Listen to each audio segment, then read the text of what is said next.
All right, welcome back to Dead of Ages Past. This is session 6, titled Slow Ride.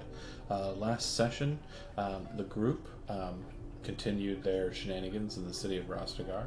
The itemry that was taken from Ren's office was returned to his office with a note, and also the vehicle seems to be, the auto carriage seems to be in working order.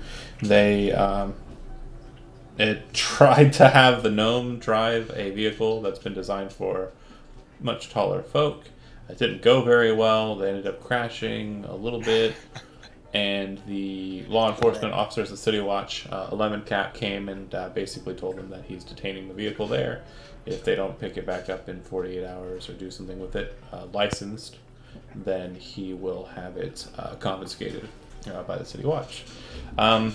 Other matters that kind of happened during that part is reflecting on the situation at hand, particularly the fact that Brazig was killed, and Velez appears to be trackable outside of her knowledge, and they discussed trying to get in contact with gang members, seeing if they could start a gang war or get them to side with them if they ever go toe-to-toe with the conglomerate. There was also discussion of talking to Connor Bates, the contact in the conglomerate, seeing what they can't do about that, and lots of plot threads that were kind of thrown out onto the table, and now it's kind of this strange rat king of just messy threads pointing off in all different directions.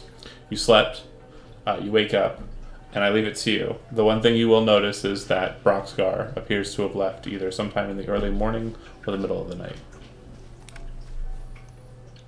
Yeah, John, also, per our conversation in the Discord, I would probably have gotten up decently early, I imagine, since I had gone to bed rather early after the events of last night. I would say after those events, kind of like in the aftermath portion of those events, you did hear the door kind of shut behind you, or beneath you. It did sound like some sort of locking took place. The door was locked behind whoever left. Right. All right. Yeah, I figured it probably, if Brox left at some point, I figured he'd probably actually, lock everything up. You don't wake up to the smell of delicious bacons and sausages. Instead, you will wake to the cold shop. You all kind of wake at approximately the same time, although Ren, you do have priority as you don't really sleep. Same is true for Valet. So you two, what are you guys doing in the morning? Probably checking the house, the perimeter of the house to make sure there hasn't been, touched or there hasn't been any activity outside. Okay. Yeah, doesn't appear to be. I'm probably just maybe looking over equipment, sharpening blades or what have you, waiting for Ian Lauren to wake up. Okay. Ian Lauren, Sayer, and Gilbert all wake up at about the same time. What would you guys like to do?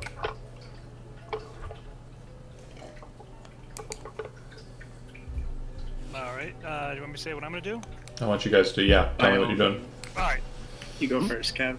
What I would say is hey guys, I was thinking last night, maybe I should contact some people I know I can trust that wouldn't, give me up to anybody, and ask them some questions about maybe Jason and Jacob Adams, or also maybe, or maybe about like what they know about the new Magier, the Kurgosler one. So anyways, what I'm going to do is I'll tell you about the two of them. One of them is named Dougal Brandt, and he is of House Brandt. And basically, he had a job that was similar to mine.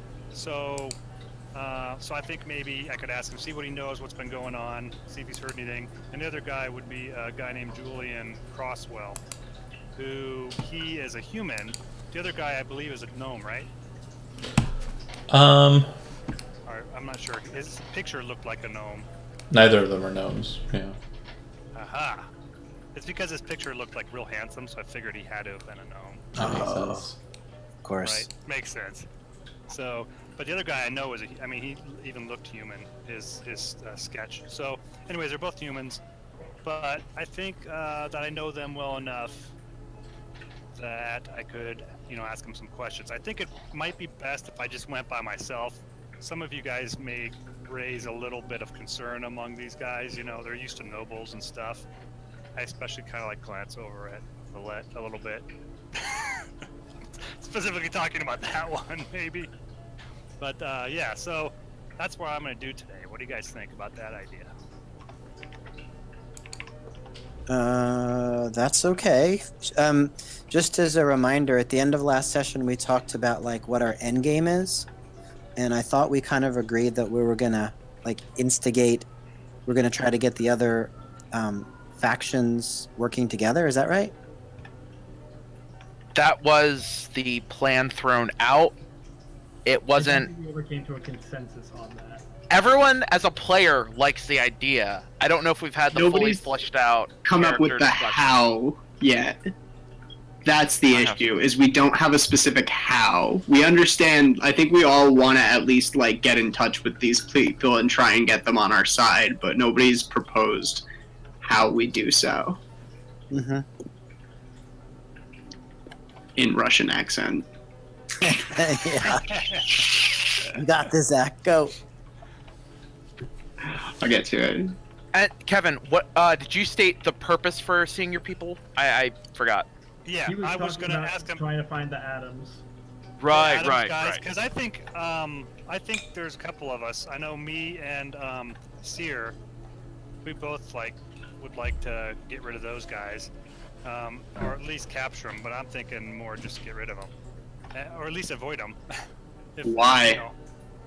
I'd rather just get them. I think with all of us, this whole group, after the way you guys captured me, you're obviously really powerful. So, so I think together we could take those guys. And then, And after capture, then what?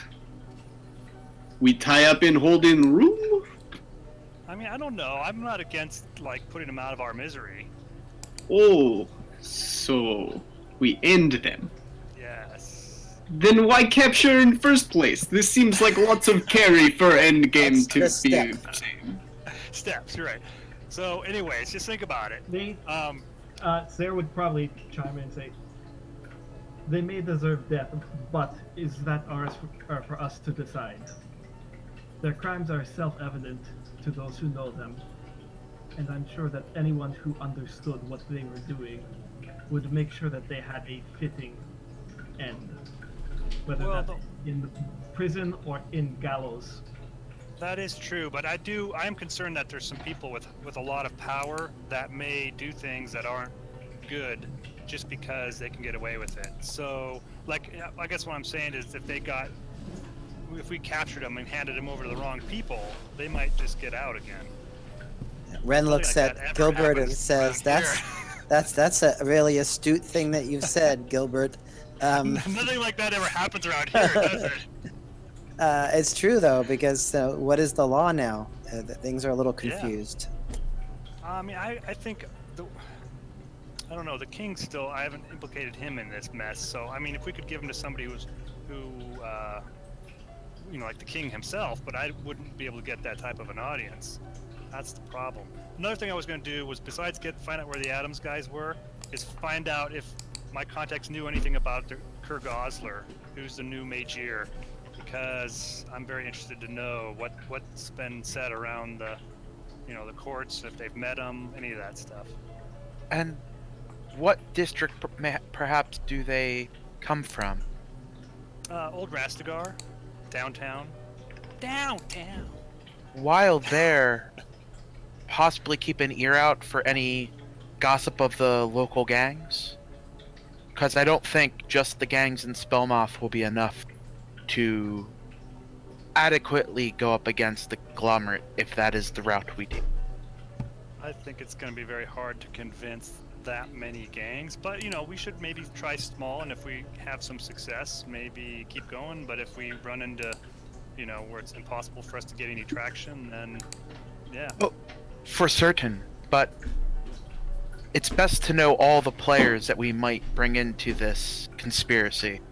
Not that we necessarily approach them until some form of alliance has already been created. Right. Yeah. Yeah, because once we get some alliances, maybe others will see, like, oh, look, these other gangs are working together for the common good. You know, it's going to be harder to get the first couple people on our side, but I think once we get some, building a conglomerate to take down the conglomerate will be a little bit easier. On that note, I think our success would lie in finding the angle that best entices them to join together. I believe the idealists is simple enough. They would like to see the conglomerate done away with.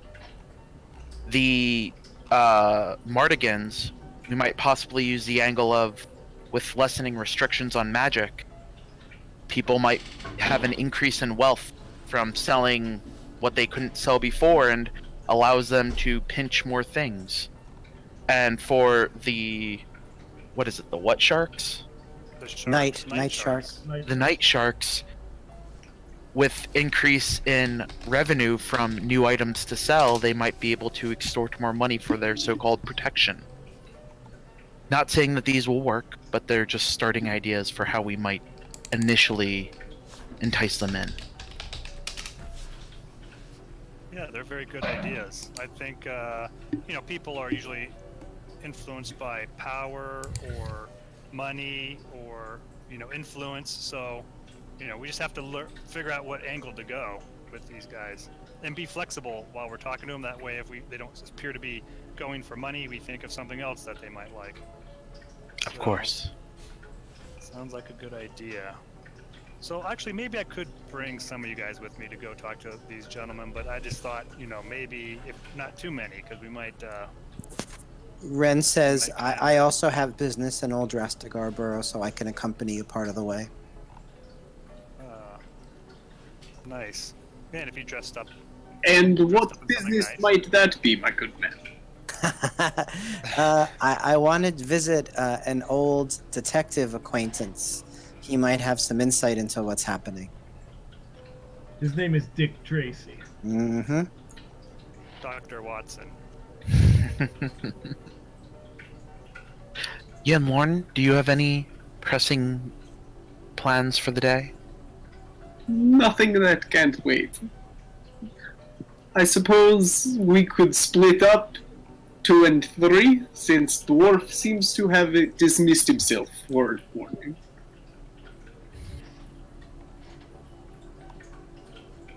Or two, That 2 and might 2. be a good idea.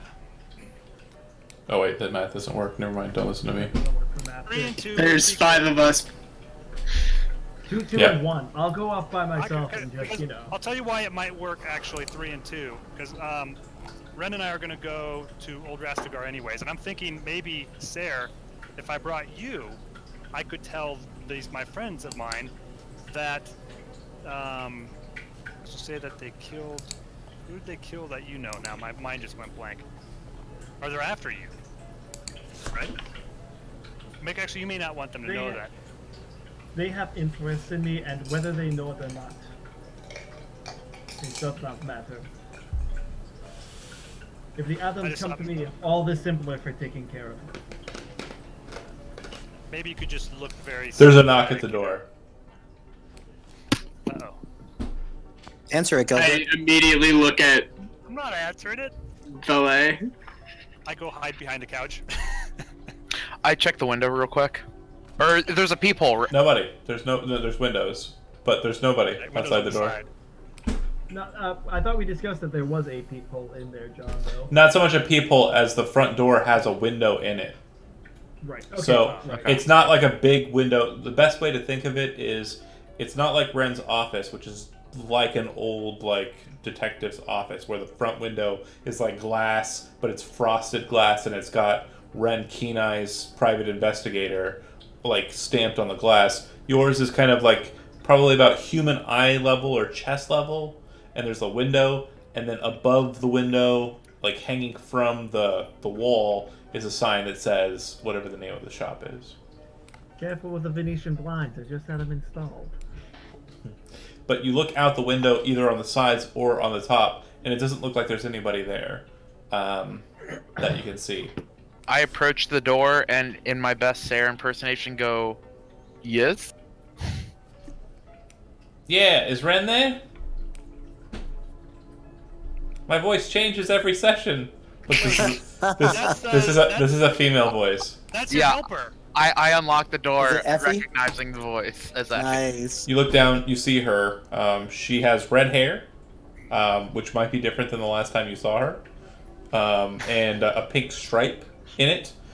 She's wearing overalls and a green tunic, a shirt rather, is what I meant to say. And she's holding the keys to the vehicle. And she says, "Probably shouldn't leave these in there." No one said they were taking them last session. Yeah, that's true. Oh, Effie, you always save me. It's okay. And I took the liberty of making sure you had this drafted up, and she hands you a piece of parchment.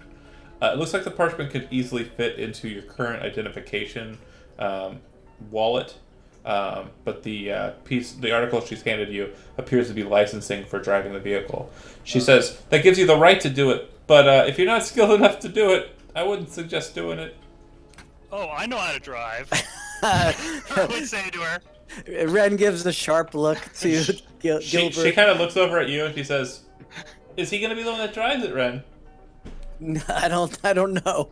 Okay. I think Looks I like can get these things on my feet. it looks like extend my she was feet. reaching behind her back for something, but then when you say no, she kind of just goes back to standing normally. Well, it's You possible. You look at her back and you notice that she's on her back she's got the stilts that she usually wears to kind of maneuver around the location at normal human height. I see. Okay. It's Christmas Well, time. if you're going to offer him the stilts, that would be helpful. Well, if he's not driving, he won't need them. Well, if the stilts might help him drive, so that might change things. She says, "It's at the office if you want to pick it up." And I don't know what I'd do without you, Effie. no problem. And then, if you do you happen to see the whisper that I put to you?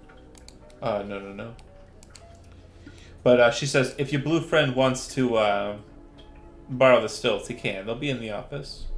I assume everything's okay?" Yeah, how are you feeling? I stopped in and checked in what was going on. I saw that you left the bag in the office. Mm-hmm. And, well, I assumed that meant everything was okay. So I walked this Yeah, and way. you saw my note and what I'd like you to work on? Yes, I did. Super. I'll do my best. All right. I'll see you back at the office when you get around. Thanks. Bye. So, She's as the mentioned, best. the vehicle is at your office. Oh, that's good. I'll leave you back to your conversations. Hey, Ren, does she have a boyfriend? You know, if you're nice to me, I could maybe put in a good word. Make a actually, Ren. You would know that she, first of all, doesn't go for men. She is Okay. Yeah, and she is also She's not more of a dog person. even despite that preference. She isn't very. She doesn't socialize very much. She's kind of an introvert. She kind of focuses in on her work and herself. Oh, Gilbert. Kevin, you're bad. Knowing that Ren wouldn't say any of that to Gilbert, he would not let that on at all. Okay. Right. It's more fun this way. Right. A lot more fun. That said, back to you guys. All right. Cool. So I think we have a plan for what Ren and Gilbert are going to do. I'm not sure what the others are going to do. I also have someone I know in Old Rastigar that I may be able to go glean some gossip from about any nobles that might be in over their heads with gangs or whatnot. See if anything we can use to lean on people with. Anything to possibly grant us some advantage in whatever endeavor we so choose. or I can simply go where you and Lauren. John, Yes. as a question, where would be the closest place to go to meet up with anyone from the Watch? Balin's Watch. To meet with them directly, you know that there are a couple of guys who kind of stationed up in Red Wheel, which is a bit of a ways away. If you had an auto carriage or enough fare for like an air cab or a trolley would take the longest. Air cab would take maybe an hour or so. And when I say air cab, just so you guys are aware, I don't think we brought these up, but basically it's a gondola, effectively, that kind of zips across the. It's connected to different buildings and zips across the city. What was I saying? But yeah, Red Wheel, not too far off from the monastery on the mountain. Gotcha. Okay.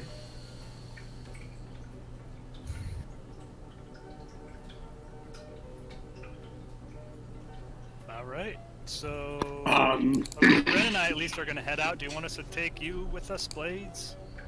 Or I should say, what are you gonna go by now? Ballet? Valette. Ballet?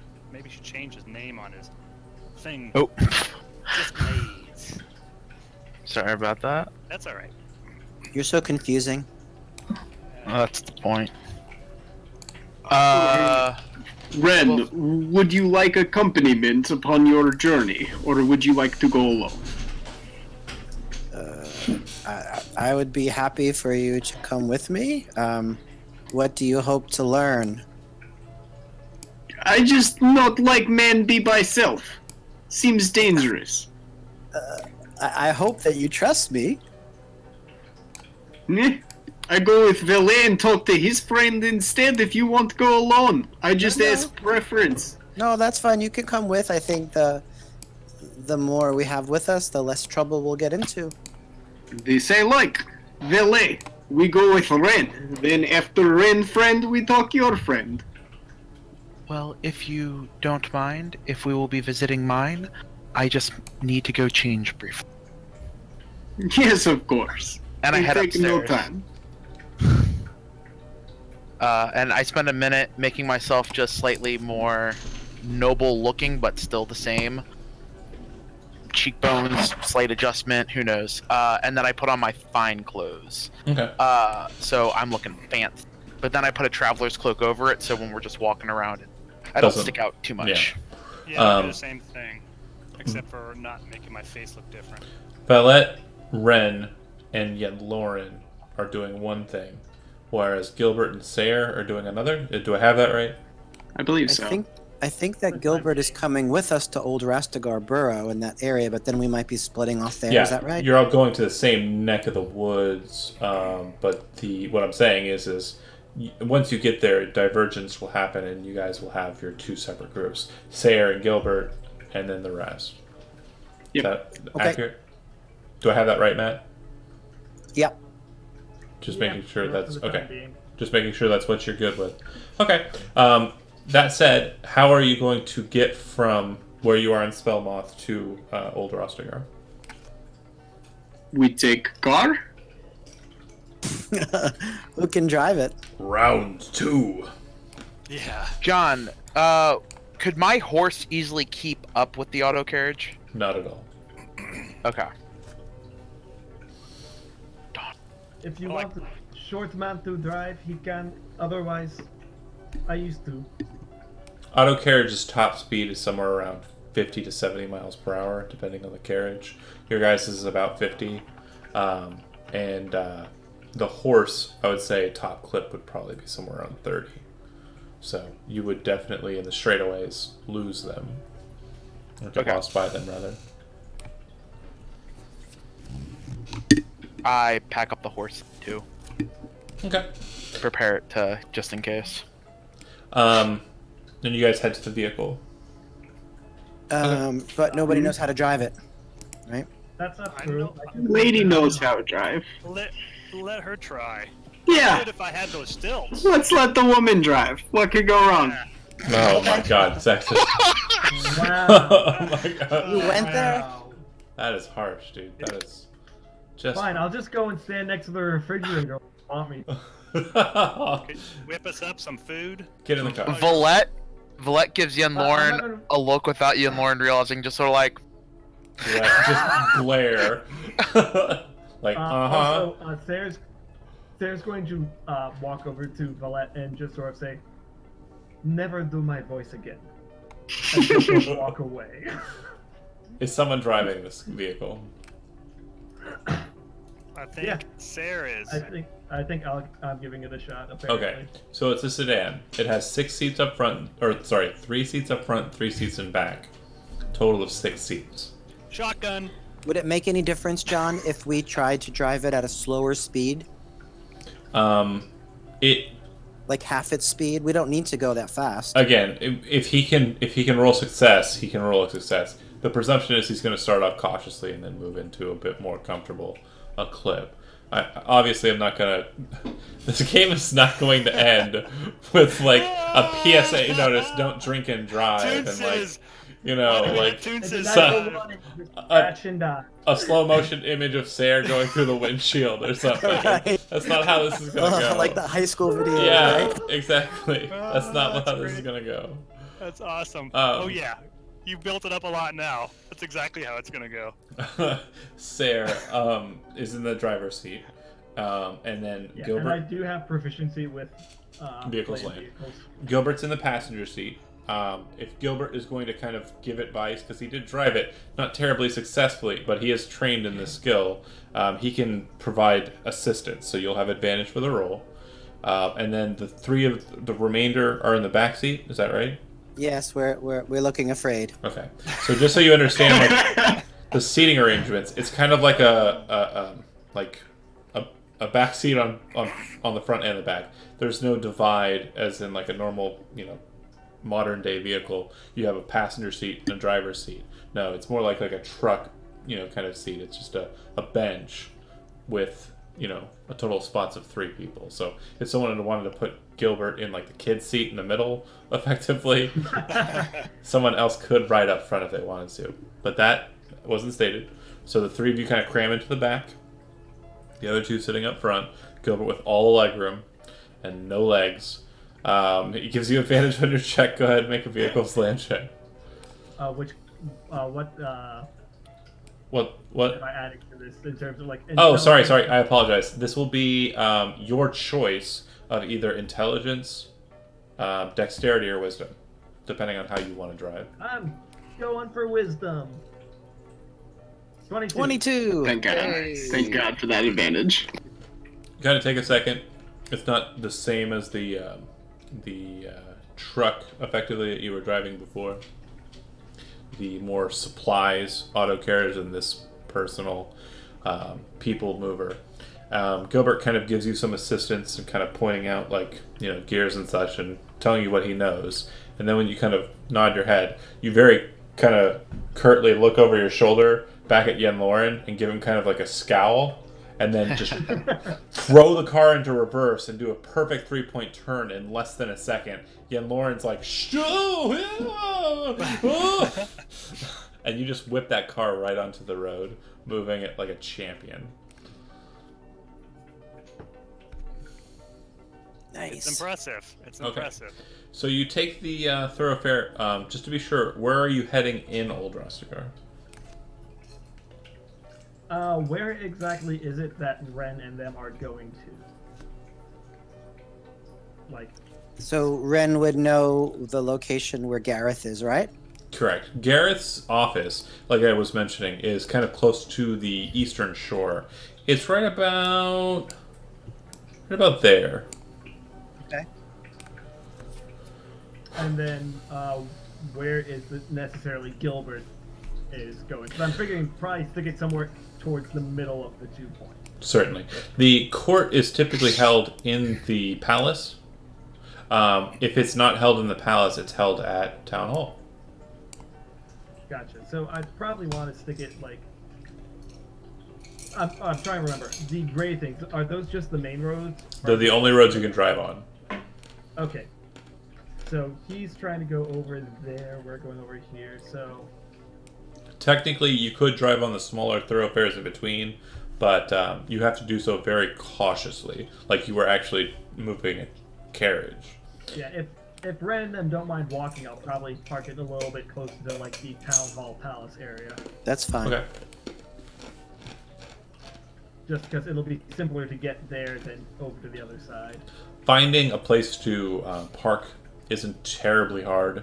Not too many people use auto carriages, but a lot of people have overcompensated with accruing space for them because a lot of people feel that it's going to be kind of a bigger thing in the future.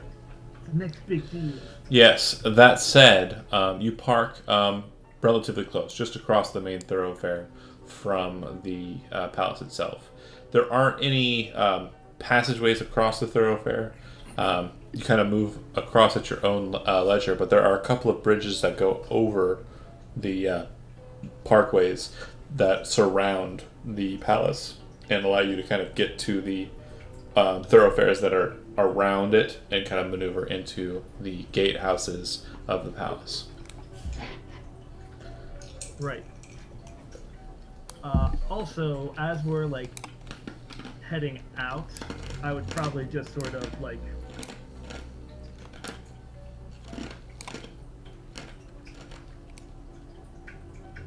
at all like You muted. I'm gonna be sitting around him. Am I? Hello? Say again. Yeah, you cut out like halfway through that sentence. Okay, sorry, it probably just dropped me. It's fine. Hello, hello, hello. Yeah, we got Hey you. there. You can hear me? Okay.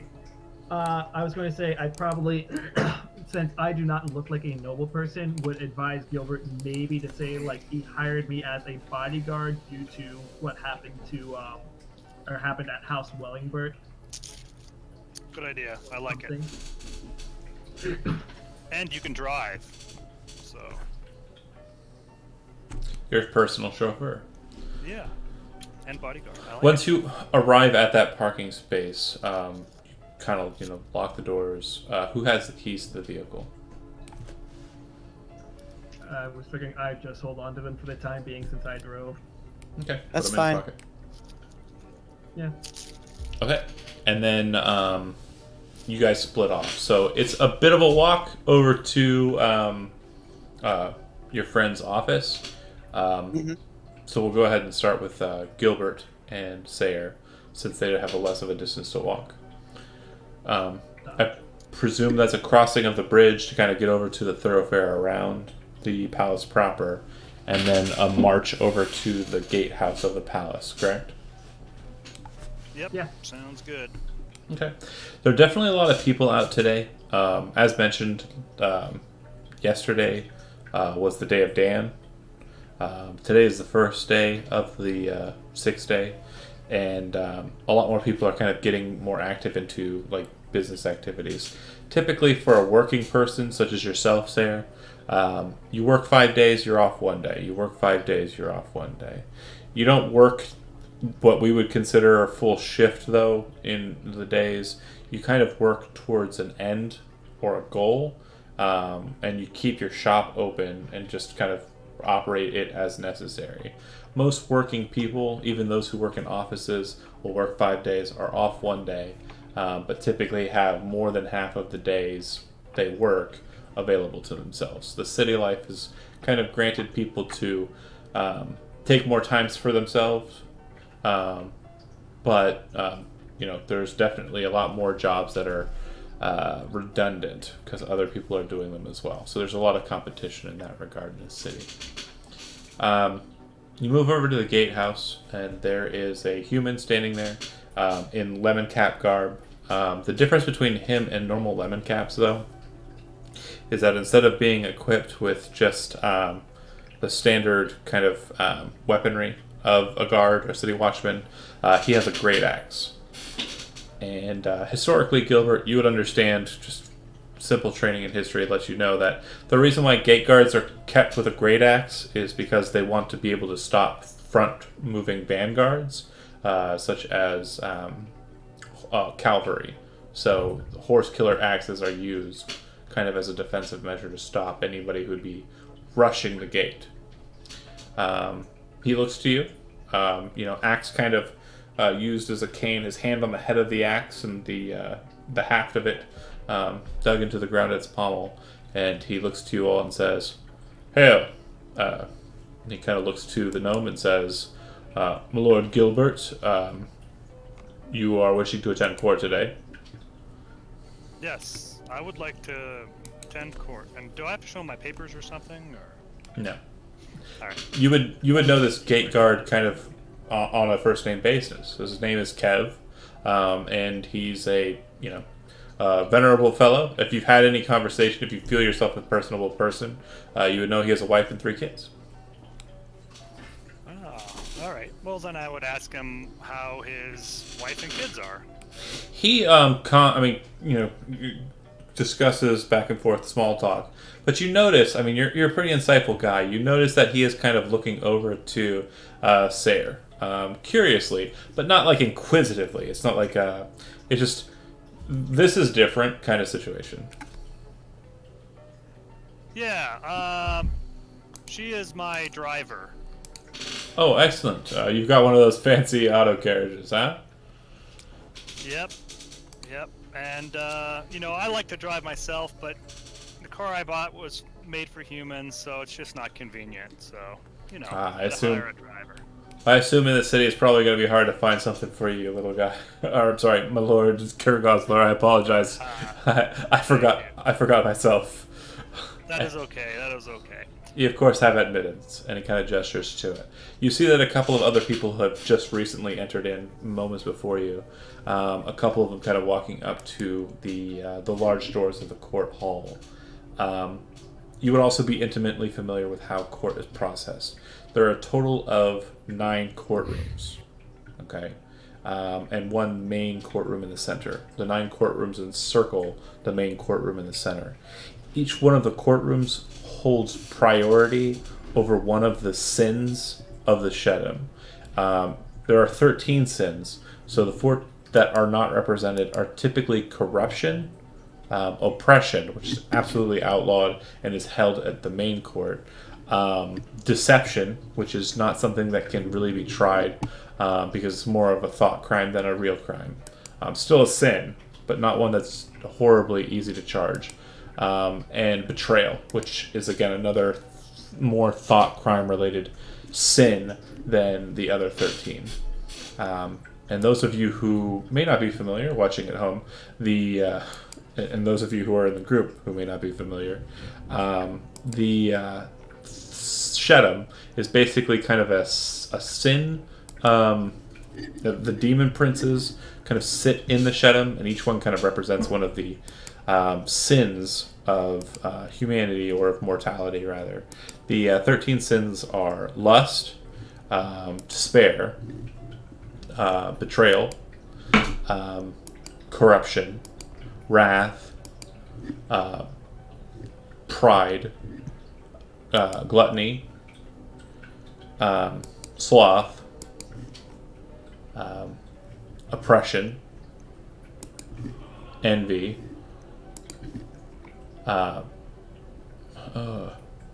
vanity, and deception. So there are 9 courts, one for all of the 4 that I said, all but the 4 that I said. Betrayal, oppression, which is seen at the main courts specifically, deception, and betrayal. You know that the main court that you deal in is the main court. Most of the smaller courts on the outside are legislative courts, like judicial courts rather, that follow and adhere to, whereas the main one is more of a legislative court, court that deals with discussion amongst the noble people, and in hopes of getting a message or missive to the king. The king's major domo will typically hold court, although sometimes the king will sit at the head of court and run it. Okay. Who would it be easier to go see first, Julian or Dougal? You know that Julian is always in the main court, as his position kind of leads him to have to be there. Okay. Maybe we'll head there and see if it's in recess or anything like that. Okay. As you two move towards the large doors, there is a guard standing outside, another lemon cap, and he very slowly opens the door quietly, and you would realize that basically court is in session. There is a discussion currently going on and is engaged in the courtroom, and the reason why he's doing this is he's allowing you admittance, but he's doing so quietly so that opening the doors and rushing in doesn't make a scene. When you enter in, what you see is that the courtroom, circular room for you, Sarah, it's the first time you've been here. There are a number of seats that kind of cascade upwards in kind of a ramp fashion, kind of forming a bowl in this circular room.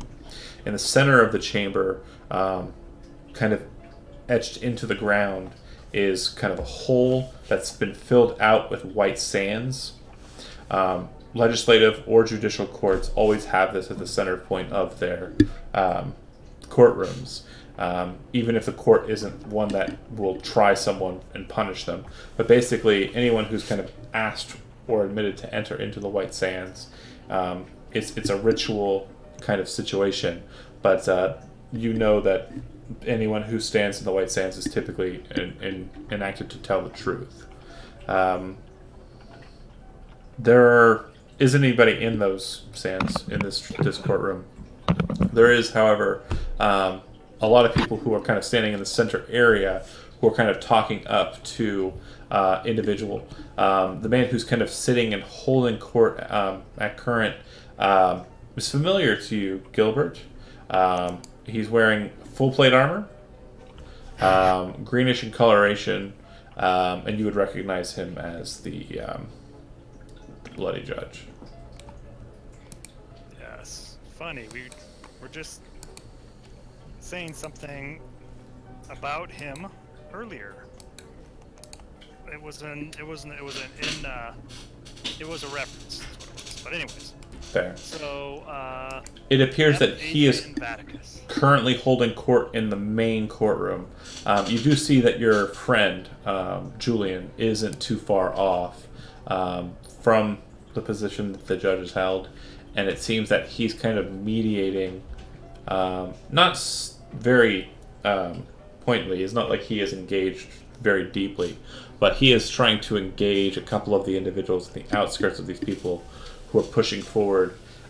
Just listening to it for just a few moments, basically what it sounds like is these people are vying to try and supersede the king's right over the house of a dead noble, and they want to basically return the property therein to the nobles who live adjacent to that noble. And you're listening into it, and you're thinking that they're talking about Wellenbart because he died so recently, but you become confused as they say a different name as the party who holds this property.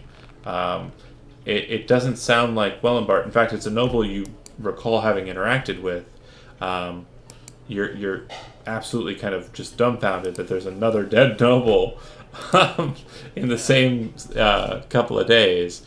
But the noble that they mention is one Count Richard Alarickson, who must have just recently died. He is a older gentleman. He's not the acting lord of his house, House Alarickson. House Alarickson's seat of power is in a town called Bearlock. But he's kind of retired to the city and kind of has been around. You've seen him. He discusses a lot of hunting laws that kind of are, being pressed into the courts, and kind of has been at all different courts that have dealt with anything that has to do with hunting laws. So you know that he is an avid hunter, or at least his family is kind of renowned for it. You would know Alarickson is a cadet family of House Rostigar itself, which is kind of important as a note. And it's one of 2 counties that exist in the Transient Earldom.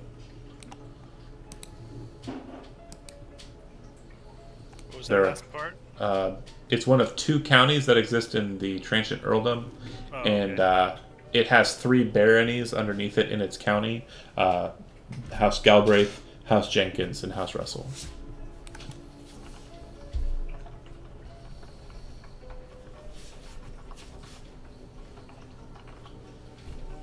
I should have just posted a handout to you guys. Did it show? Yeah. Okay, cool. I got some pretty shitty notes on it. Yeah, it's heraldry. Just copy the outline. It's the same symbol, the bear in the moon of House Rastagar, but instead of being a brown bear on a yellow field, it is a white bear on a red field. All right. White bear on a wren field. I didn't know that wren had feet.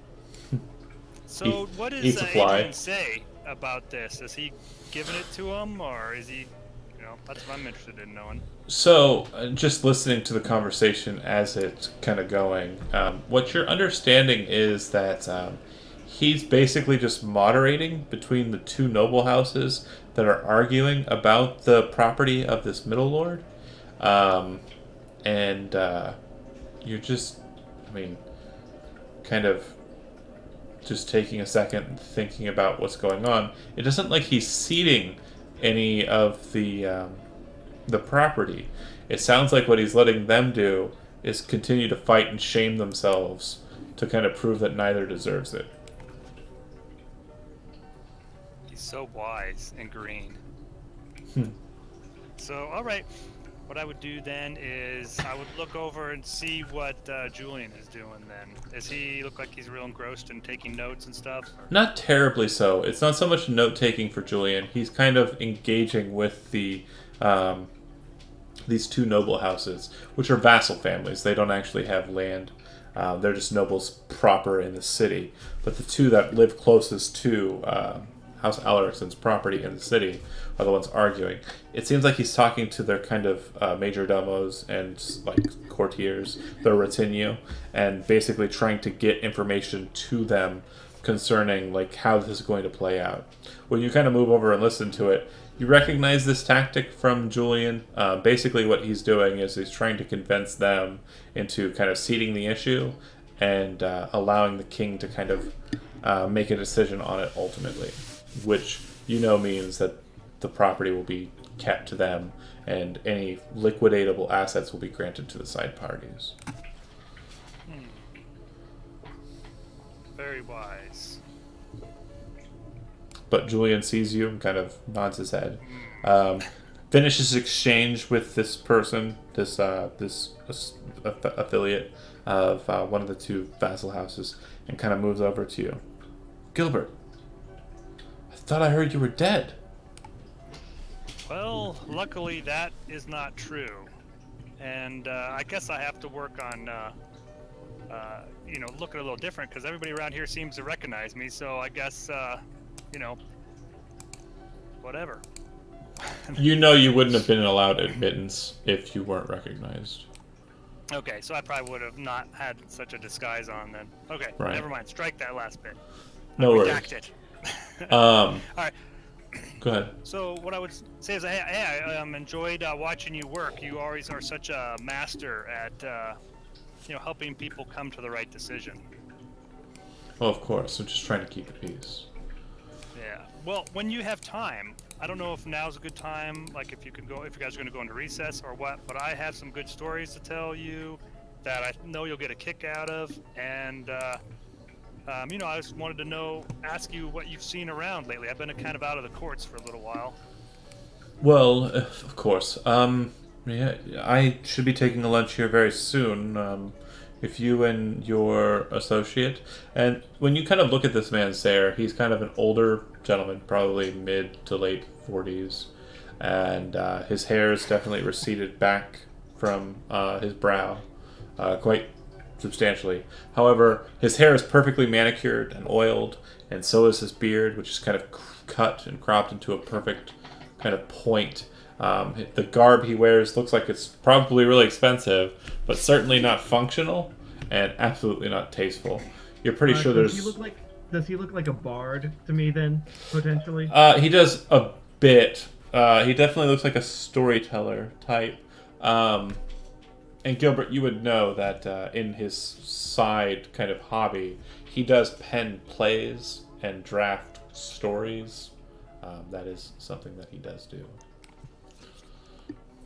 Very cool. So if you tell him a good enough story, you may end up part of a play or some other story. And I know one thing: never let the truth get in the way of a good story. I wouldn't say that to him, but I'm thinking that. If you would like to acquire lunch with me, I should be free in a moment, Master Kurgosler. Speaking of which, do you know of your cousin's presence in the court as of late? Well, actually, that's what I wanted to talk about. I had heard he was here, he or she, and He. He, okay. And I just wanted to know, what this Kurgosler is all about. It's actually a distant relative, so I don't have much contact with him. Yeah, I assumed as much. He was cited by the Herald as Calarith Kurgosler, from the western province of Jernaris, member of the conglomerate, servant of the dynast king of Old Heisrick, and apparently charged master of House Kurgosler. But from my assumption, House Kurgosler is based out of Stormloft. They serve the Barbagezi, do they not? Well, my family does, but that's the western branch of my family.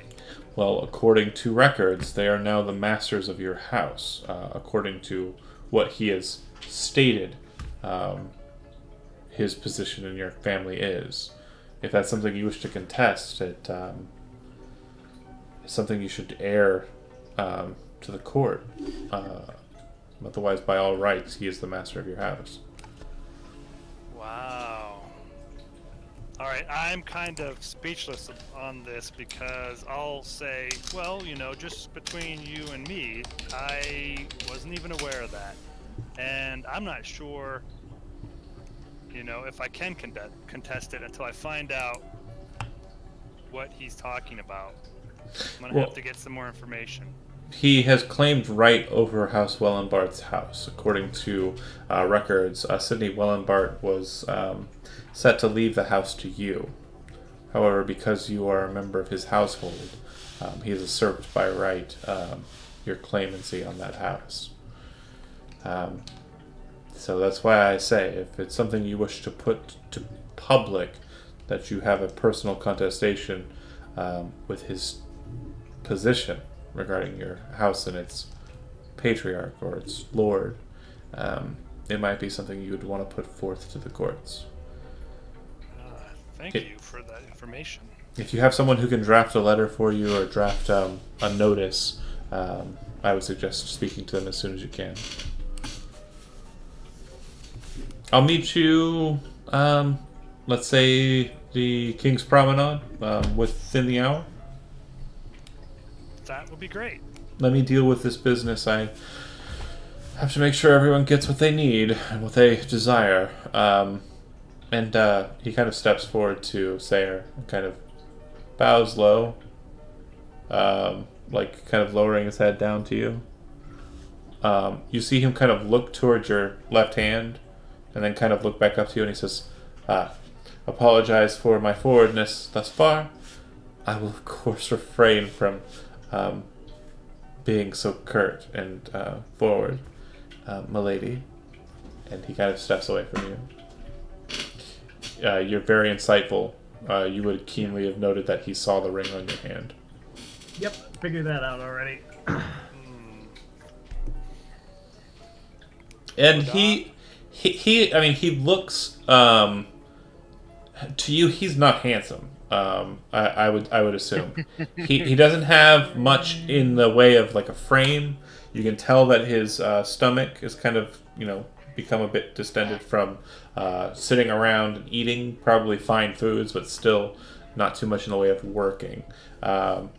He wears gloves, so you couldn't really see his hands, but your assumption is that they're probably as soft as the finest silks, and they've never been used for any hard work ever in his entire life. I see where you get the way you are from now. He doesn't overhear that. He's already moved on. Yeah. But Gilbert, Yeah, that And was say- more, I was saying that to Gilbert while Right. oh, got a decent distance away. Why did he react to you like that when he saw your ring? Because he is not stupid. He does not wish to potentially upset the person that this ring signifies. Oh, okay. And I his guess I wife didn't did know. not do that. He would get ripped in half. Okay. I'm kind of in shock over what he said about my house being usurped. You know, hadn't heard anything about that. I'm somewhat shocked about you saying you needed to research before you fought it. Well, let's put it this way. Someone I've is heard, trying to take what is yours. You take it back. I've heard from some other sources that he is not a man.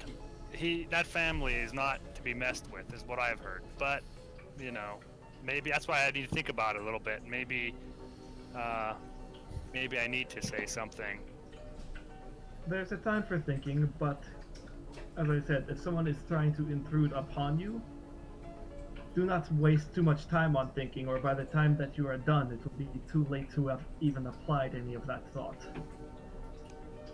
real quick, I want to insight him. Is he bullshitting or is he sincere what he's saying? I just want to ask, Matt, Going to did incite her? your cat just sit on your camera?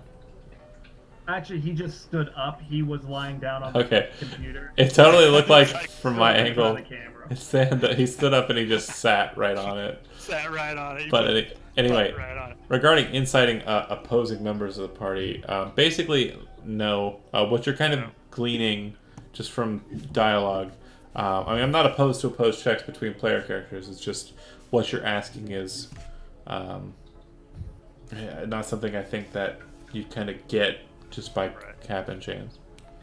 All right. I won't do it. What I'm wondering now is maybe we can go by and see Dougal Brandt if he's around, and then we can go to lunch with Julian. Unless you don't want to go to lunch with him and you want to go off and do something else. Yeah, actually, I was wondering, John, if there was somewhere around here where I might have seen like other, either like bodyguards or other sort of like men of the nobility that I could retire to, so to speak. Yeah, so you see that there are several bodyguards who have kind of formed up near one of the doors, kind of watching. Each one of them seems to be watching someone different, but they look like sellswords and mercenaries. A bit more salt of the earth kind of people, not these hoity-toity folk. That'd probably be the only place. Okay. And they're just sort of like gathered in like the sort of back area of the courtroom. Kind of near one of the entrances, yeah. Okay, I'm going to probably then follow Gilbert, and then I'm just going to see if I see the same thing in whatever room his next compatriot is in, and sort of retire myself that direction. Gotcha. Okay, so when you get there, there are 4 other members of this kind of just throng that have set off to the side. One of them is a woman, very not unlike yourself in that she is very comely and also blonde and just very sturdy looking as well. Just a very strong looking woman. However, that similarity is where it ends. She is in plate armor. In one arm she is holding a helmet, and in the other hand she's holding the pommel of her sword. Upon close inspection, you notice it's an arming sword, typical of the soldier or knight class in the nobility. You've made a couple, or helped make a couple yourself. The other 3, you have a dwarf who has a crossbow set on a backpack on his back. He's definitely the most rugged looking of the group here. You have what looks like a leather-clad dervish or swordsman or swashbuckler, kind of a young man, human, you presume, but you think you might see kind of peeking out of the tips of his, or peeking out of his longer hair that covers his ears, slight tips from his ears. And a Goliath, who's also wearing leathers, studded though, and he's kind of leaning against the handle of a massive stone maul. He's covered with just kind of sharp, pointy gray tattoos, and his skin is kind of like a light gray in coloration. I go and stand over by the Goliath. He looks over to you, kind of just nods his head. Which idiot is yours? Kind of looks out across the field and then just reaches out and points.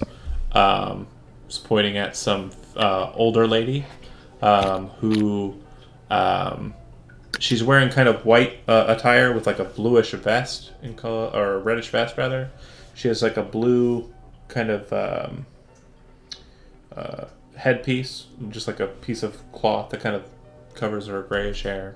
And she's leaning on a staff, and what you notice is the staff, at its head, there's kind of a set, large gold disc that has a marking on it of Atavius, the god Atavius.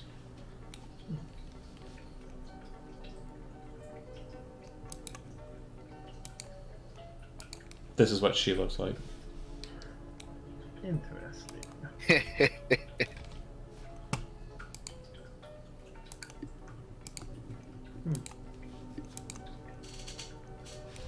And How long have you been working? oh, sorry. He says, years. She treats you well? Well enough. I eat. I drink when I want. What more can people ask for, eh? You're right.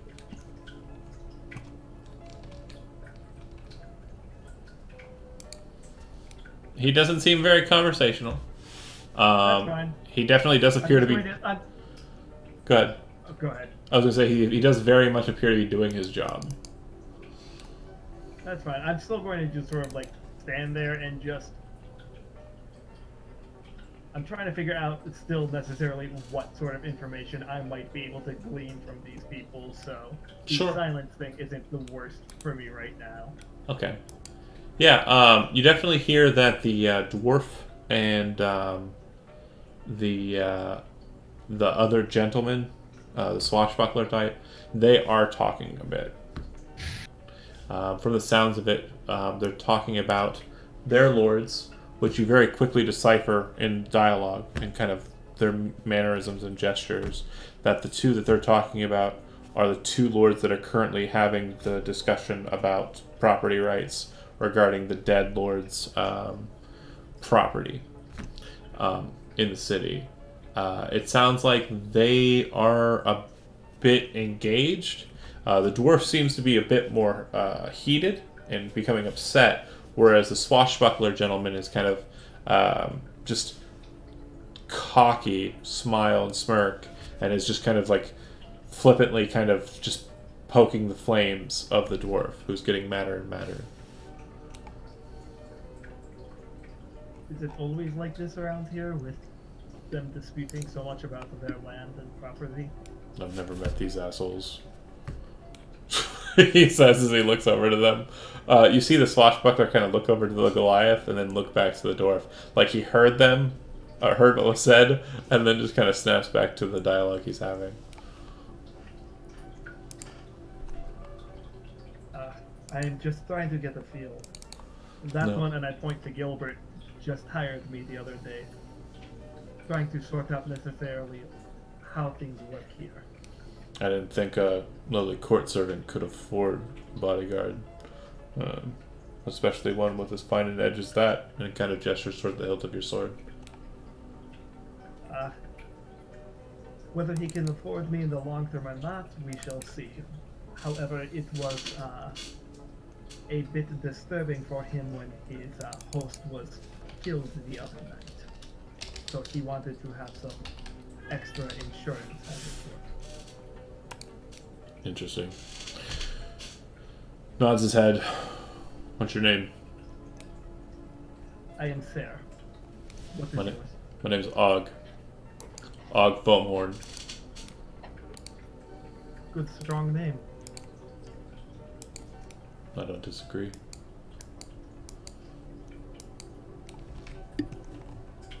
He kind of gives you a smile at your compliment of his name. And he just kind of continues watching his charge. The woman seems to be kind of on the outskirts as well. The gentleman that Gilbert kind of cycled to and kind of spoke to at first, it seems like this woman that Og is kind of charged with seems to be doing something subversive, and you're kind of looking at it. Make a charisma check. If you have history trained, you can make a charisma train check. This is going to go so well, guys.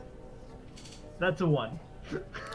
There's something weird, like, you feel like she's doing something. There's just an intuition. There's like a gut feeling that these two are basically playing a game of chess with the people who are out in the room.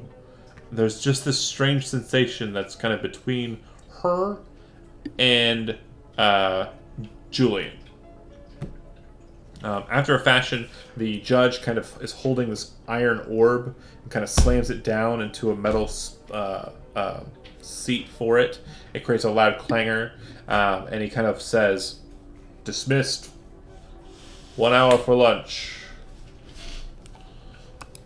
And everyone starts to kind of funnel out.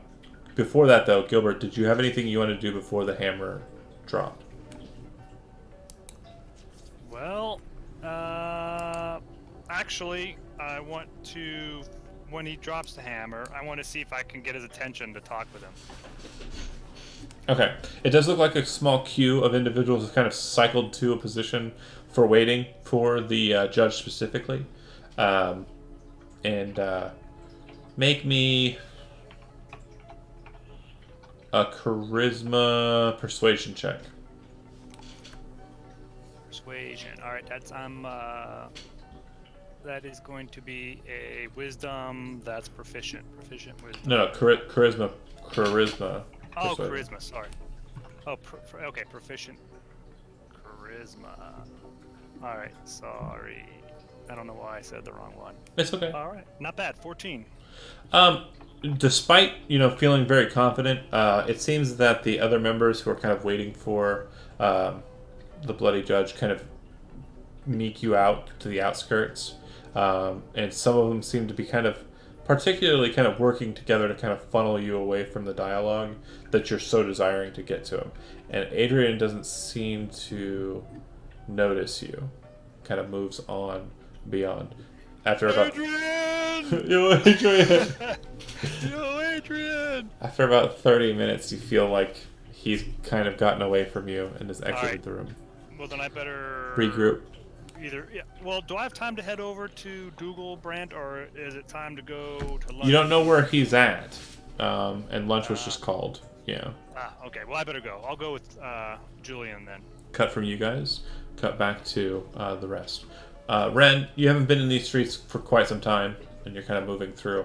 What you do notice is that a lot of the buildings here look like they're in very well kept repair, and there are actually a couple of new additions to the building. Some buildings you remember being shorter than they currently are. You do know that a lot of the money that's kind of utilized by the king to kind of create a better living environment is usually spent in Old Rostagar first. Oh, it's like a noble district. Correct. And the three of you kind of move through the streets with, no ill will or anything. In fact, what actually is happening, a lot more people are kind of looking to you with curiosity, because you definitely stand out. You're not wearing the normal fashions. You're absolutely out of trend. You do notice, though, with your kind of inquisitive mind, that it's not so much looking at you or Valette. It looks like they're focusing a lot of their attention on Yen Lauren. And you remember the first time you saw Yen Lauren, and you kind of think about, his garb is very brightly colored, and he definitely does stand out even more so when all of these nobles appear to be wearing the same clothing and colors for fashion sense.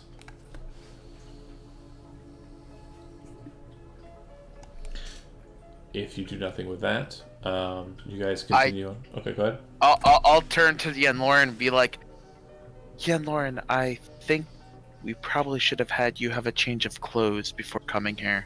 You do stand out a bit too much with the current fashions.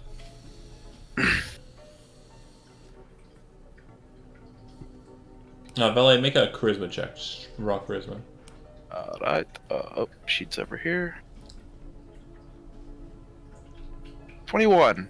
Current Valet looks very much like the nobles that are passing by. She does appear to be very fashion savvy. This is fine. Extra attention never bother men like me. And he struts. Oh yeah, totally. I'm like, this is nothing for me. I'm used to people fucking looking and staring. There's an art to blending in by standing out.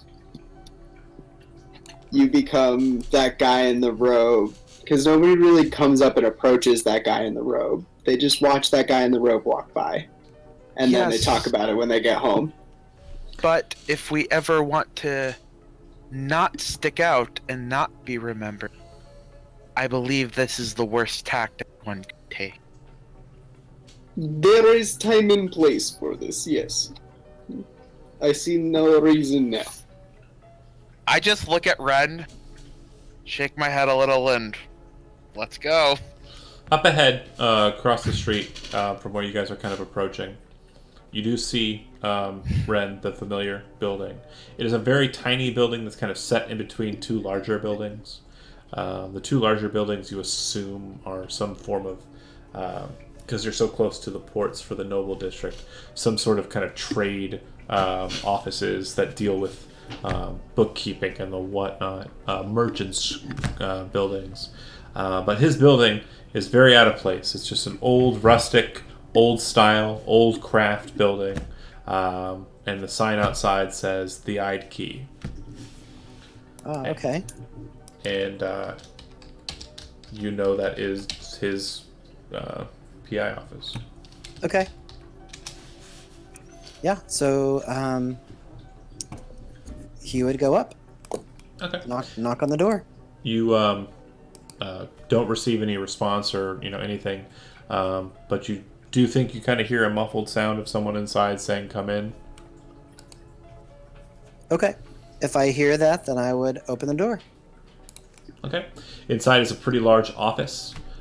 You see, sitting at a desk just across the way from the door, is a gentleman you're familiar with. His hat is out on the table, but he's an older gentleman, long white hair that's been kind of combed and perfectly kind of tailored and oiled on his head. He's wearing a long coat, brown in coloration, and he kind of looks up to you and says, "Ren," and gives you kind of a smile with his tiny mouth. It's good to see you again, old friend. What Vlek brings, gives him a curtsy. what brings you to Old Rostigar? Well, if I could speak honestly, we have encountered some trouble, and I was hoping to get your counsel. Have a seat. Tell me what troubles you. And so then I would sort of introduce Valette and Yen Lauren kind of vaguely, more than anything. Like I guess Valette as having an association. I'm familiar with Valette. You aided in some troubles on the border of Old Rostigar and Spellmoth a few years back, I believe. Yes. I believe it was pertaining to Braddock Mallard. That sounds right. I believe I was stationed up at the 3rd Precinct just before I got my own office this way. It was during my training of you, Ren. I don't think I brought you along on that one in particular, since it was over on this side of the world. But yeah, I recall you. And It's a pleasure to then meet you. Ren would mention kind of the troubles at the High Tower. Yeah, I heard about that. The Magier died and was replaced with another Magier. Yeah, from my sources, this new Magier is actually making more of a presence politically in the palace. Right. And my friends and I seem to be caught up in some factions, some problems between the idealists and the conglomerate, and I wanted to know if you had any insight into what's happening. All I know about the Idealists is they're a gang that deal in Spellmoth. I don't know much about them besides. They don't really come across my table very often. Most of my problems have to deal with making sure wives or husbands don't cheat on the opposite party and ensuring that any attempts to rob the warehouses on the docks are stopped. But you do have, pretty frequent interactions with nobles, don't you? That I do.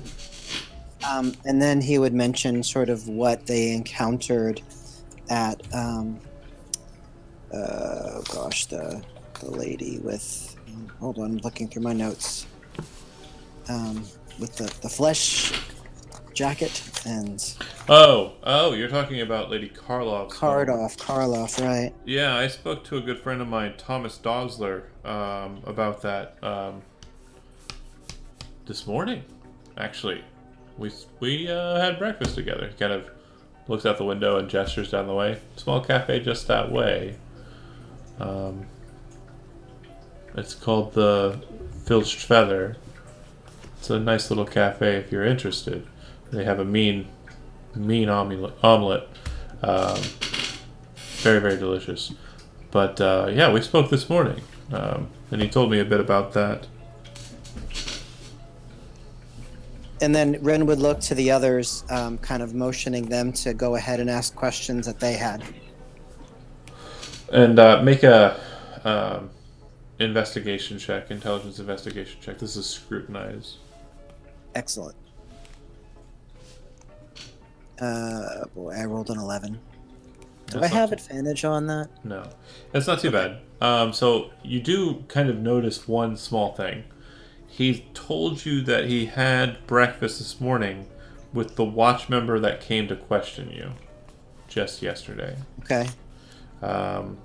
Seems a bit strange. And you kind of think about it for a second, and you realize that he was probably the first precinct watchman, Thomas Dosler, was probably guided to speak to you in that way, in the regards that he spoke to you.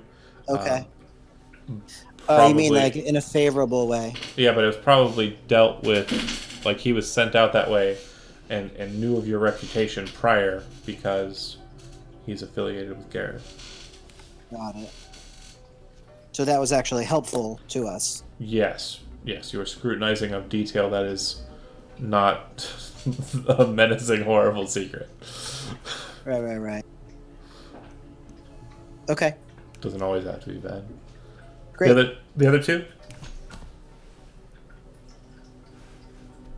I think Follette would just simply inquire who are the movers and shakers of Old Rastegar, both in the light of day and the dark of night. Well,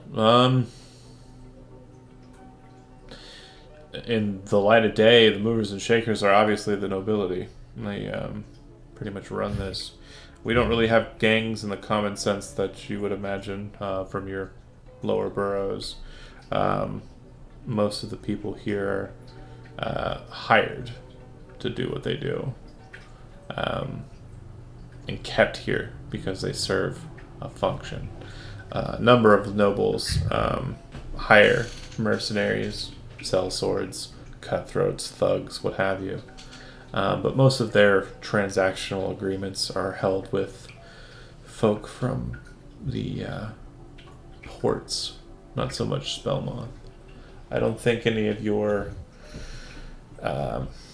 activities bleed into our borough, but if they do happen to do so, they're just outside of my sight is all. Understood. And Ren would look to Yen Lauren. You say there are no idealists in Burrow. Perhaps their noble family who is less favorable with conglomerate. Again, it wouldn't be something that crossed my desk unless it was brought to my attention by someone who found that out and was vindictive and wanted to make sure that they were put away because of their secrets. So far as to say that hasn't happened. And again, I'm not very... You said idealists? What is that? Kind of looks to Red. Oh, so would this only be something that he would know in his borough? Is that the idea? Yeah, he doesn't seem to know what the idealists are. And you would know that the idealists focus around the Mage Ears Tower, so he's Right. quite a ways away. Oh, right. And then so Ren would explain what's going on with the idealists and how they seem to be challenging the conglomerate's power. It's a fool's errand is what that is, but interesting to say the least. Were they the ones that were responsible for the death of the Magier? And then Yeah, and Lauren looks at you too. so then Ren would lean in and he says, well, what do you know of the white-faced assassin, the woman? I don't know anything about a white-faced assassin. Have you heard? And then he would describe Baiken. Oh. That does match the description of the person who dealt with another noble lord, like a young blue gnome noble named Sidney Wellenbart, I'd say 2 or 3 days ago. Yeah. I haven't done too much research into that, because from what I was told by law enforcement, is the operative you mentioned is a witch hunter for the conglomerate. Yeah, so out of character to the others, I feel like this is going nowhere unless I'm just asking the wrong questions. I feel like we were informing him at this point. Out of But that's character, okay. the only thing I could see potentially maybe he might be able to give us is he investigates who's cheating on who. If anything, we could get dirt on nobles to apply against them later, but then again, he might have a code of ethics where he won't divulge. That would be Right. the only way tack to approach with him is that kind of information. If you trust this guy, my goal is to tell him what's going on and have him hit the ground running from this point, and then he can check in with Yeah. us if something comes in, you know? And I have no reason not to trust him. From what I understand, he was basically the person who trained me. Mentor, yeah. Yeah. So, So if you want to do that, that would be great. that's what we're doing. So he knows who the idealists are now. A bit of information, yeah. Does he know anything? Do you know about New Magier? Calarith Kurgosler? Yeah, I've been told a bit. Did Apparently, we just get the first name? yeah. Calarith, isn't that the name of from the first other campaign? Zach, I'm pretty sure it's a villain from the first campaign, right? Sounds Yeah. super familiar. Yeah. He says Calarith Kurgosler. Yeah, he has made a bit of a name for himself in the last couple of days.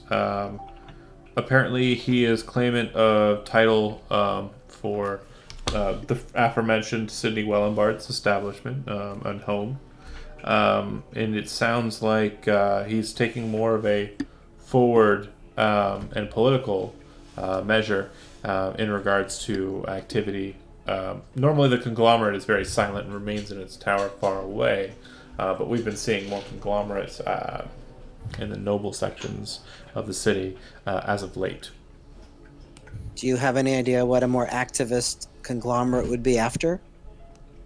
More control, more establishment in law enforcement. I know that only the precincts in Spellmoth really deal with them with any sort of courtesy. The old Rostagarian guard and watch is not too favorable of them.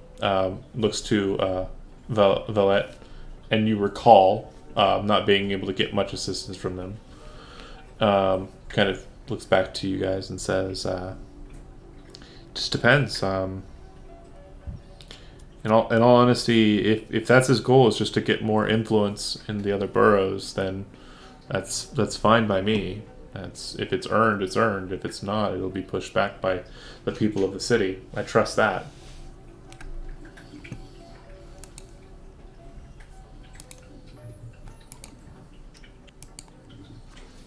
Do you know of any families specifically? Cuckoo, Conglomerate? cuckoo, cuckoo. A clock on the wall starts going off, and you see that a bird is being kind of shot That's out of it. rude. Time is up. He kind of looks up to it and goes, "Oh!" Grabs his hat, sets it on his head. You see him pull this very strange-looking Gearwook crossbow and kind of latch it onto his belt. And then when he walks over and away from the desk, you see that he pulls a sword, a great sword, off the wall and kind of lashes it to his back and says, "I apologize. I do have a meeting prior." Looks to Ren. "Are you going to be in the borough very long?" For a bit longer. Well, you know where to find me. I'll probably be back in an hour or so. Thanks for your help. If you want to accompany me, you can as well. I suppose this isn't too much of a problem meeting to have friends along with.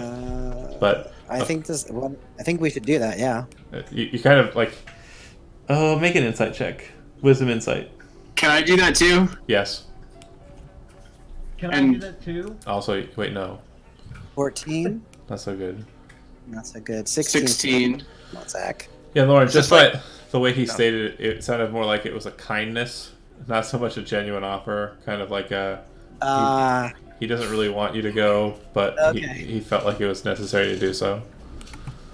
I see. Okay, so we're just gonna go our own way then. Well, Thank I mean, him for his time. how's that communicated? 'Cause- No, that's okay. Thanks so much for the offer. We have other things we need to attend to. What I I'm think trying, he means, how does Yen Lauren tell you?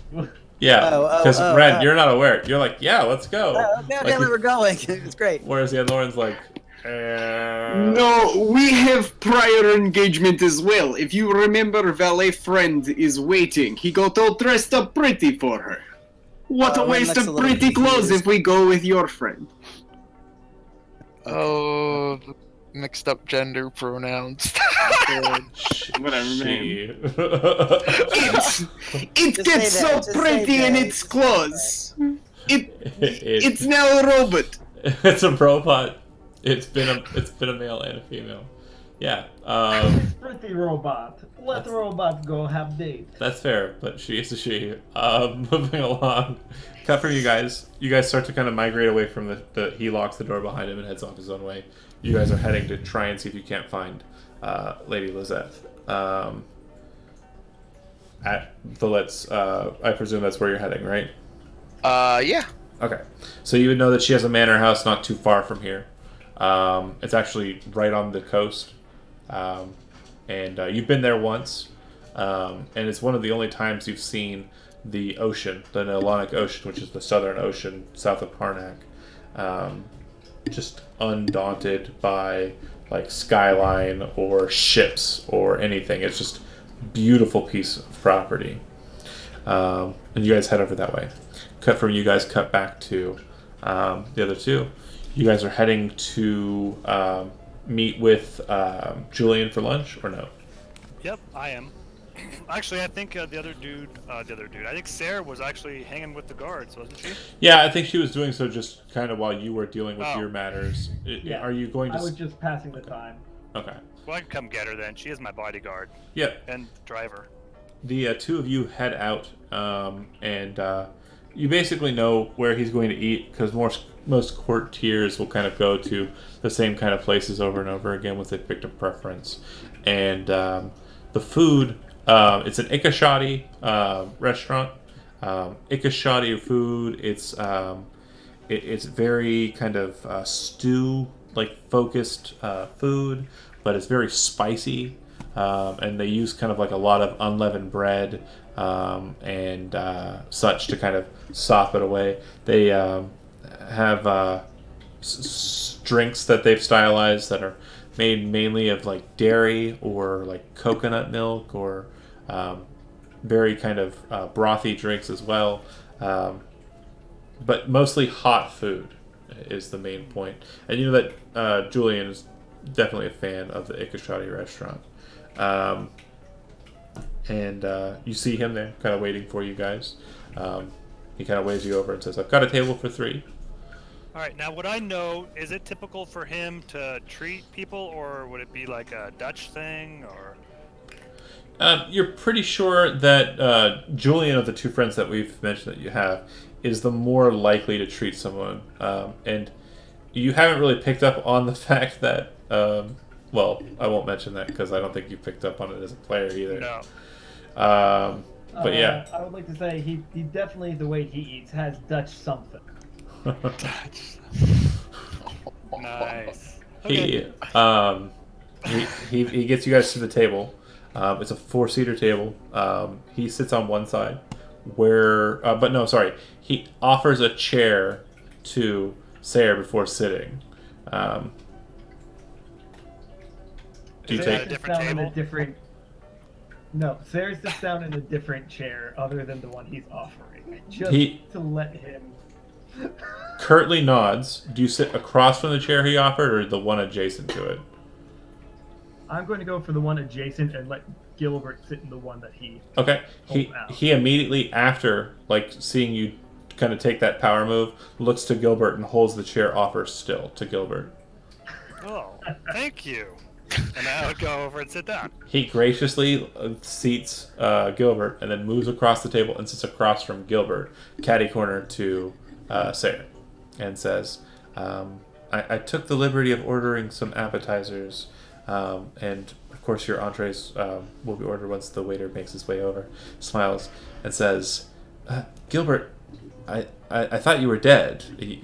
They said that Sidney Wellenbart was killed, and I assumed you were living at his establishment. They said everyone there was dead. You managed to make it out okay. What did you see there? Well, actually, let me just tell you, it was horrendous. There was some weird bounty hunter that came and killed Sidney, and I just had to run, and I had to lay low for a while. The Iron Claw, is that right? You saw her? Yes, I did. And I think she heard me, but didn't see me, and she came chasing after me, but I escaped, luckily. John. Oh, God. Sayre's not saying anything, but she's trying to figure out why it is right now that is this Julian? Yeah, This it's is Julian. Julian, yeah. Okay, yeah. Trying to figure out why Julian's sort of semi-interrogating Gilbert. Does he have his own reasons for getting this information? Make an insight check. What? Insight is wisdom. Okay. 21. Nice. So, based on everything you know of Julian so far, you know that he is kind of dealing in information. His whole engagement in the court was basically conversations and knowing stuff about people. So, you assume that this is par for the course. Basically, he just tries to find out as much as he can, as quickly as he can. But it seems, too, that you're also familiar with commands and orders being given out, being a member of the Watch. And basically what they do in command is they drive the conversation. They kind of lead the person who's listening to do what they declare as command. And this person is, this Julian, in talking to Gilbert, is trying to own the conversation and control it to get the information he wants instead of it be the other way around. Okay. Well, I will tell you one thing. There's one thing that I want to do. Well, hold on. Was she as beautiful as they say she was? And he kind of leans away from Sayre so she doesn't overhear that, but she totally does. Was the white-faced assassin as beautiful as they say she was? She is as deadly as they say she is. Oh, I hear that too, but I also hear she's a vision, he says to Sayre directly. And I don't know, that seems a like vision of murder. I think she was beautiful, but she was also scary because she looked so deadly. Well, again, he kind of flicks to you, Gilbert, very sympathetic, but at the same time, sorrowful, and then says, I'm just trying to get details as much as I can. And you What kind do of you know of her? think about it for a second and kind of click with Gilbert. he writes plays and stories as his Yeah. hobby. Right, he right. kinda So looks he wants to- all the deets. And I would say, well, I just Well, have to ask you something. He kind of interjects because Sarah asked a question. He kind of leans in. He won't let that go unanswered, and he says, "Not too much. Other than she has an iron claw for a hand, and she's beautiful. She's from the east, a lady of the lands of the Blue Dragon, and she's deadly with her claw. And I hear she's impervious to magic." Ooh, I did not know that. But you know what? I have a question for you. Sure. I want to insight the crap out of him when he says this. So I'm gonna like try to read all the little things I know about him. Okay. But I'm gonna say, is what you said earlier about Sydney Wellenbart making me the heir and Kurgosler, whatever his name is, Kalareth, Galareth? taking or making a claim. Is what you say true? Like I would have an actual claim? Yeah, especially if you can have some form of communication that's admissible in court, sent from those in Stormloft. If I remember correctly from your small office that I saw, you have a long-range communication device, do you not? I look over at Seer and go, yes, I do. Yeah, if you can get word back to your family in Stormloft, they should be able to send something that's admissible, that makes it admissible. And I would highly advise you do so as quickly as you can. What about the actual will? Is that You were the one entitled, so Yeah. the current claim by the claimant, Bajir Kurgosler, is that he is the lord of your house. So all properties therein go to the patriarch of your house, as is rule in the gnomish principalities. The prince overall rules, and those underneath him rule instead until the claimant above him declares precedence, as I'm sure you're well aware. Right. And he's done just that. But if you have your claimant, your actual lord, not him, if he is truly an imposter in that position, then the court would have two claims towards the same thing, and in common law would have to go based off of the letter of the will, not the entitlement of those above you. So you would be held to charge with that home and property. Yeah, I'm. I'm seriously considering that. Would you help me if I made a claim? Could you get me a private audience with? I really couldn't. I couldn't assist you too much because my duties are to the king. I can give you this advice pro bono, but I do suggest that if you need assistance in forming and drafting it, you find someone who is more of a court scribe. You're skilled in it, but if it's penned in your hand, it might be seen as, you understand. Yeah. Well, thank you for that advice, and I will give you another juicy tidbit. What's that? The hand, Mm. the claw, is on a chain that shoots out, and it actually tears its victims apart. That's a juicy bit for your story. You mean to say that it's But you didn't hear it from me. like attached at the wrist, like by a chain? Yeah, it looked like it to me, but it all happened so quick. He I would like to say at this point, Sarah just makes like a very obvious like eye-rolling thing of like, what He- the heck is wrong with these people?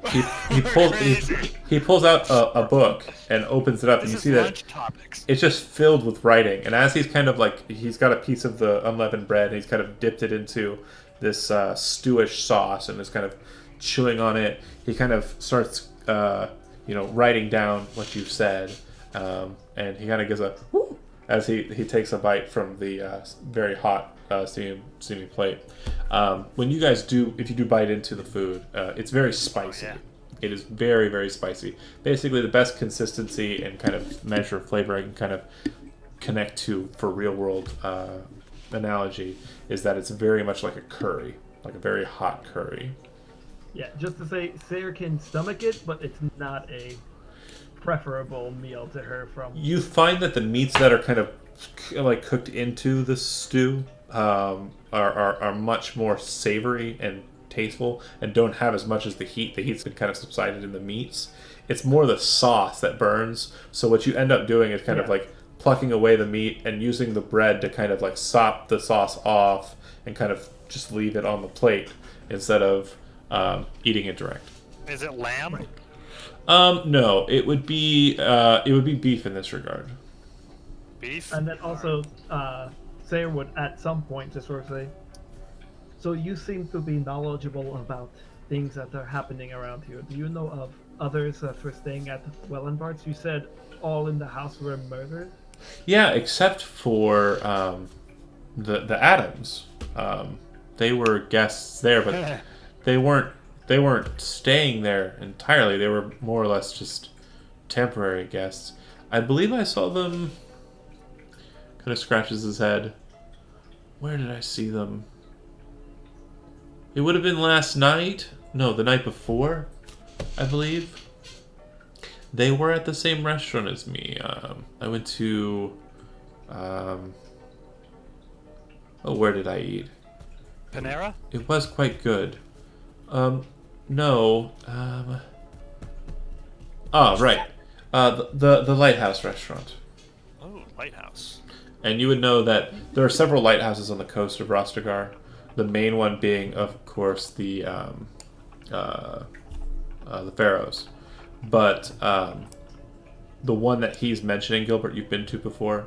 There's like a small circular-looking building, kind of down south from the palace, and it's known as the Lighthouse Restaurant. It's basically an old lighthouse structure that's been converted into a 3-level restaurant, with the oven and cookery being the old lighthouse's shell, like where the light would have been. This Adam person, do you know where it is he is from? They were from some town. Oh, it's more than one? There were 2 of them, I believe. Brothers. Ah. I only met them very curtly, and I believe it was you, Gilbert, who... No, it was Sydney. Sydney introduced them to me. I think you were busy with something else. And I saw them at the Lighthouse Restaurant 2 or 3 days ago. It was definitely before Sydney's murder. 4 days ago? Maybe 4 days ago? He kind of looks a bit like he's trying to remember exactly. You do see that his notes in the book are very thorough, but you presume that those are all about fits of fancy and, like, stories. I don't think he's a man of substance. He's not really writing down things that matter, but it looks like he certainly has the skill to do it. He says to... What a waste of time. Right. He says... Let me give you some... Go ahead. I think it was about 4 or 5 days ago. They must consider themselves lucky to have escaped such a deadly incident also. Yeah. Why are you interested in them, though? Is there something about them that is of interest? They seemed like yokels to me. No particular interest in them. I was simply wondering about the affairs of the house. As you said, it seemed like everyone was murdered, and I wanted to make sure it was not as bad as make a deception check. Yeah. Yeah, that's fine. You're like, I felt it. Lying, guys. This is going to be great. I could tell you another juicy story. 16. That's not terrible. He kind of goes, oh, okay, that makes sense, and kind of like looks back to Gilbert as he says, I also want to I finish could tell you another... Oh, go ahead. finish your sentence. I was just going to say, I can tell you another juicy story. I have an idea for a story, but since I'm not a writer, what you need to do is write a scary story about clowns in the sewer. Trust me on this one. It's scary as heck. That sounds like the it thing to me. I think so. But Alright, cool. shh. But no, I think basically we wanted to ask about those things, and you know what? You should savor this dinner we're having, or this lunch we're having here, because who knows? I got a bad feeling about this staking a claim in my family, because the Magear is a powerful man. Oh, Yeah. Also, no doubt. John, Go as a thought, I kind of want to also just take a quick look around the room and just see if there might be anyone particularly interested in or Gilbert's or Julian's conversation. Wisdom, yeah. insight, please.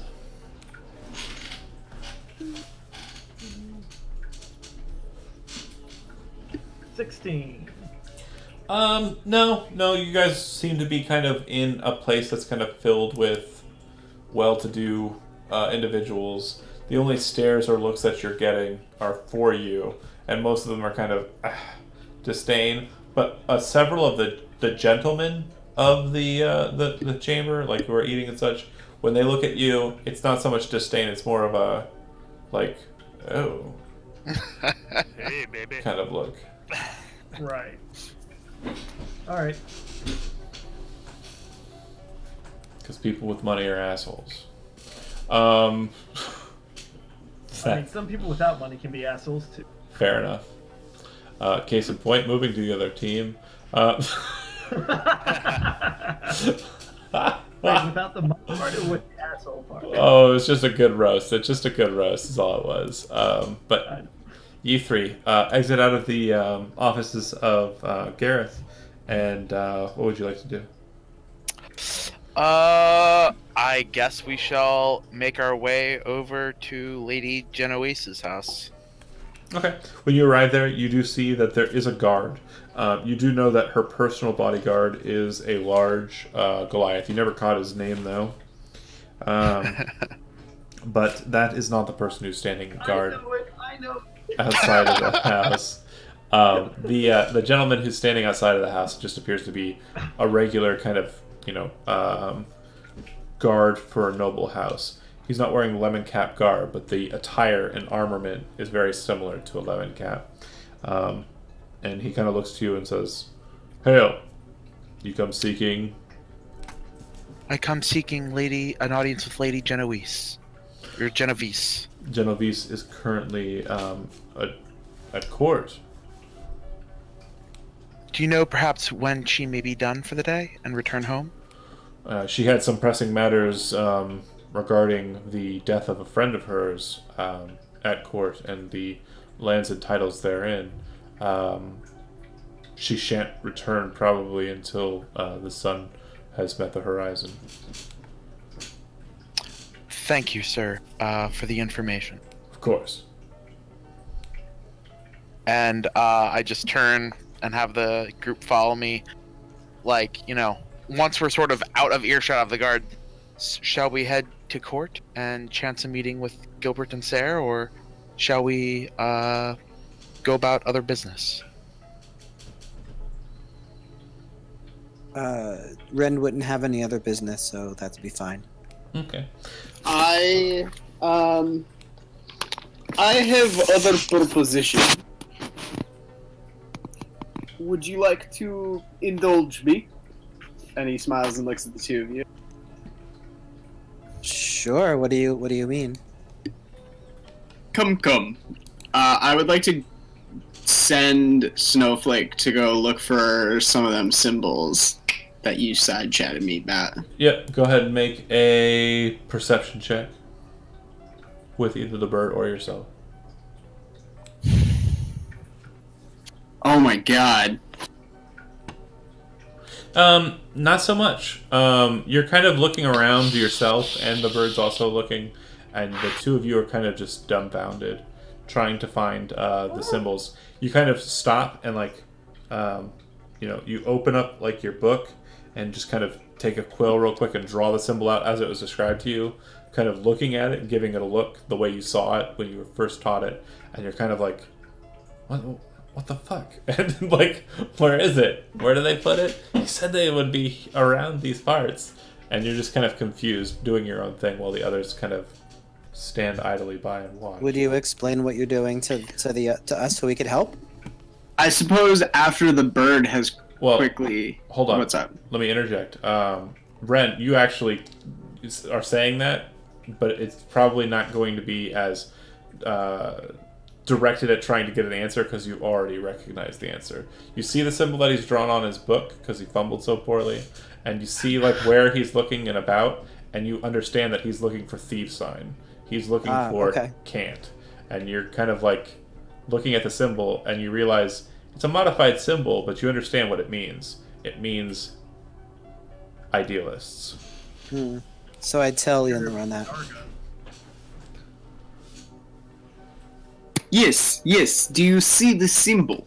I cannot find, and bird here, snowflake, he no use. He just lands and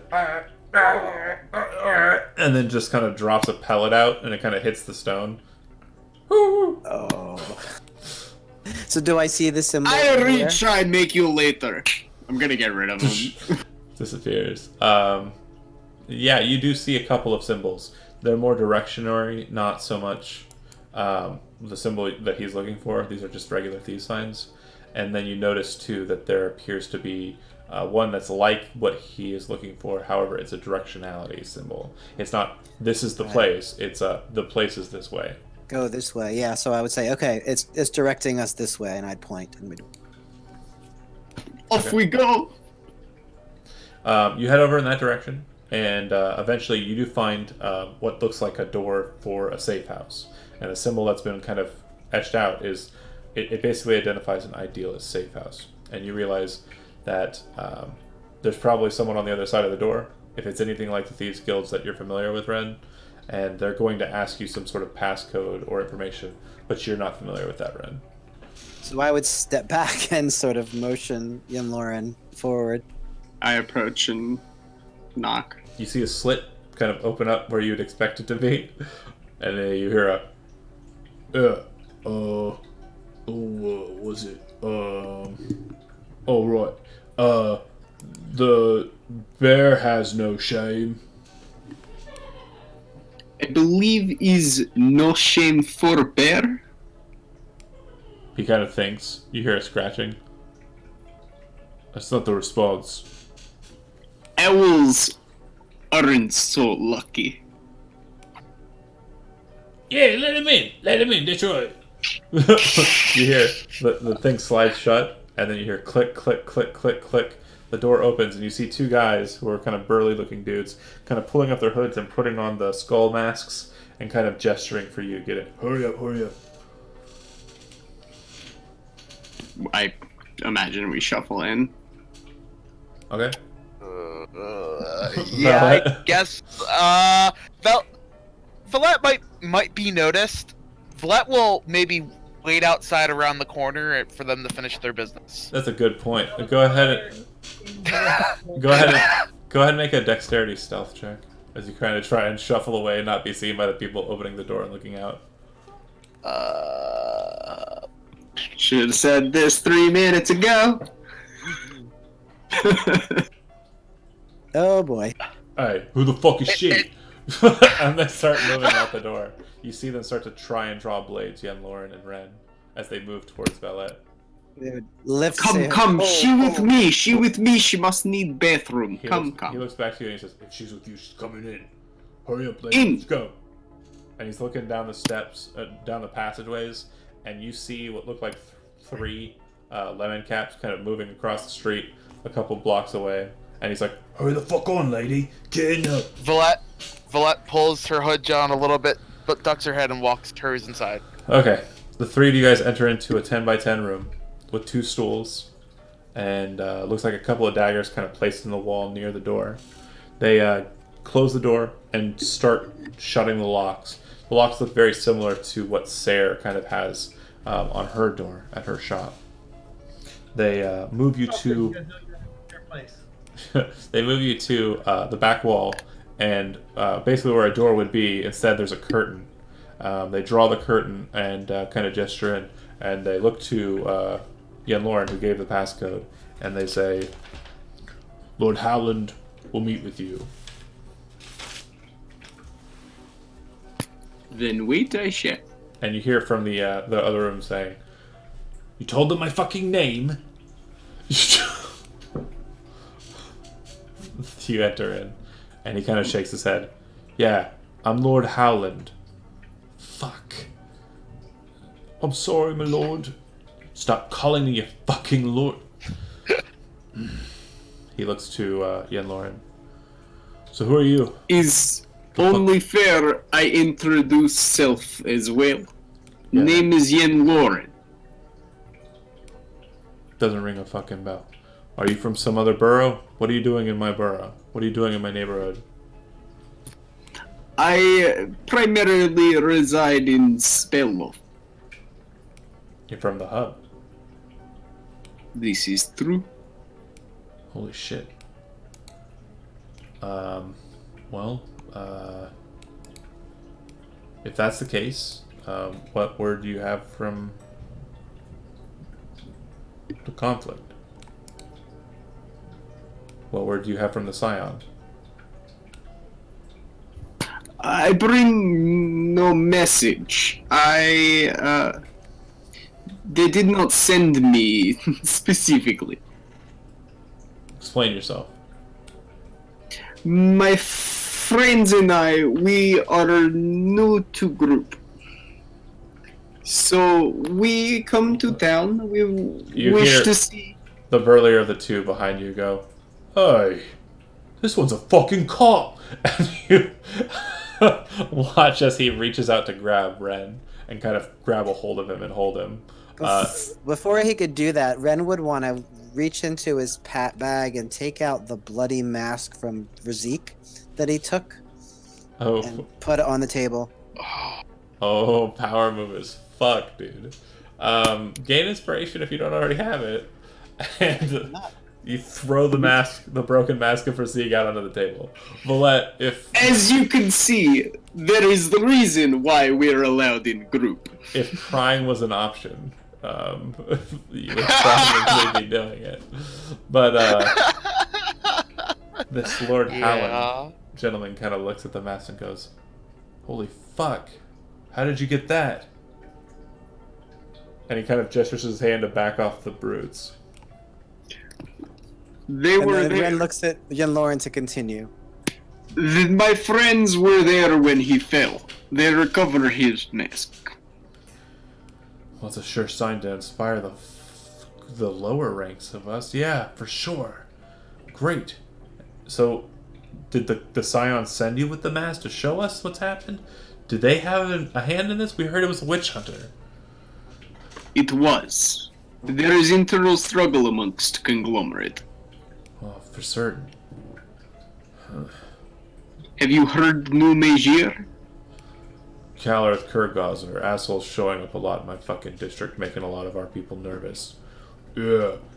Can you shut the fuck up? I'm trying to have a conversation with our guests. I'm sorry, my lord. Stop fucking. Get the fuck out of this room. And the larger gentleman kind of steps out into the front room, whereas the smaller of the two toughs stays with you. Guys, I'm worried about John. He's talking to himself. Lord Howland kind of looks to Yen Lauren again and scratches his head and says, "We're trying to make less moves. As you know, we're trying to make sure that the provisions that are being brought in through the docks are moved quietly and quickly to the center of the city. We've got an interesting couple of sellers from the lands of Seiryu. Looks like we have a number of illegal elixirs and tinctures that should prove helpful to the mages in the center. And it would, honestly, if you have some sort of carriage or access to, a means of getting this stuff across the city, that would be really helpful."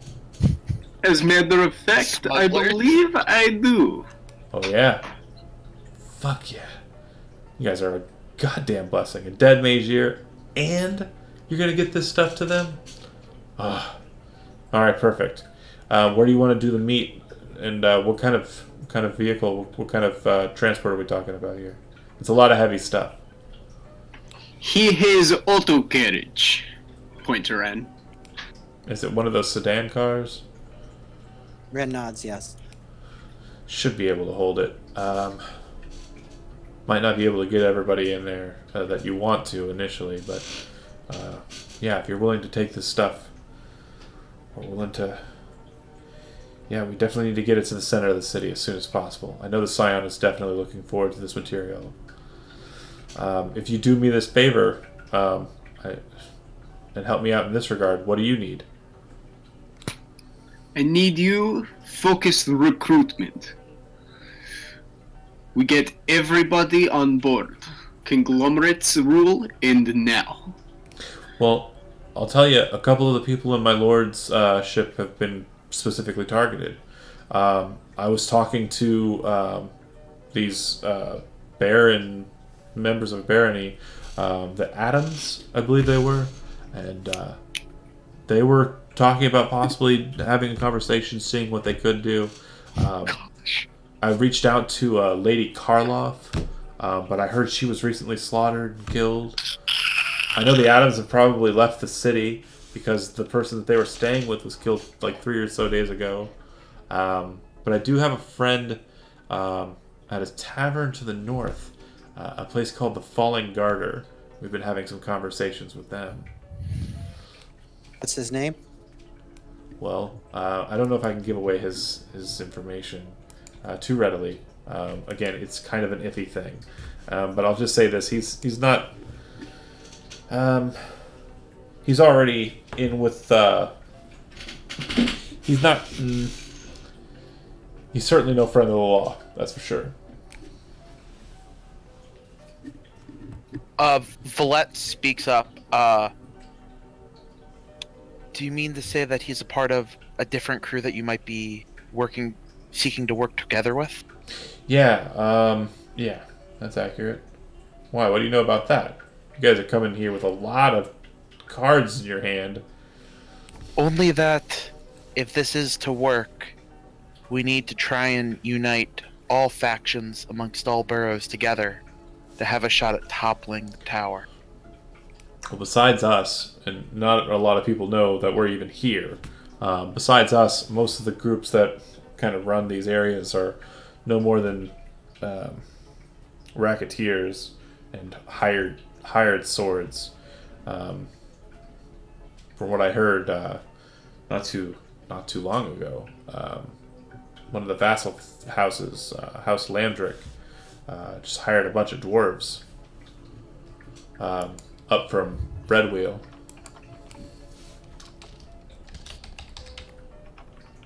Bunch. I'm sorry, I said the wrong name. House Simaldrick. So, John, when Howland mentioned the Falling Garter, he was talking about the Mardigans, right? You would presume as much, especially since he mentioned the Falling Garter. He didn't directly say that, though. Okay. Valette would inquire, sort of, another way that you may be able to help us is if any of these goods might need testing about overcoming magical protection. We've run into the Biken before, as you know, and anything to overcome her magical resistance or protect us from it would be greatly appreciated.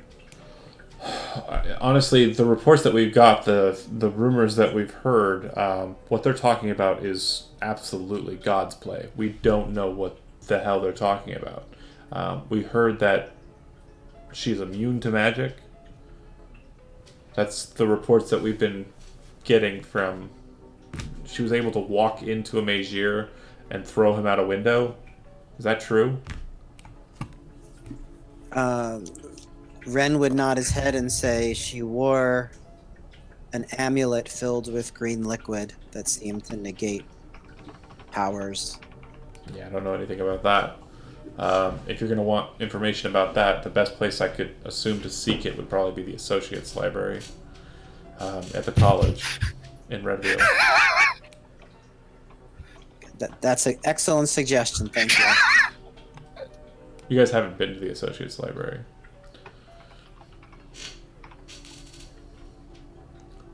Okay. Yeah, you haven't been to Redwheel yet. That was a different library you guys went to. Yeah, There are several libraries in this very massive metropolitan city. The one that you went to is just the Spellmoth Borough Library. Ah, okay, There's gotcha. presumably one in the Magier's Tower. There's absolutely one in the Palace. There's certainly one at the College of the College of Tonlomery, which is in Redwheel. Would we be able to have access to that, or would Howland help us with that access? So you know, just based on conversation and overhearing, that your associate, good term, Broxgar, is affiliated with the Okay. Association of Tonlomery.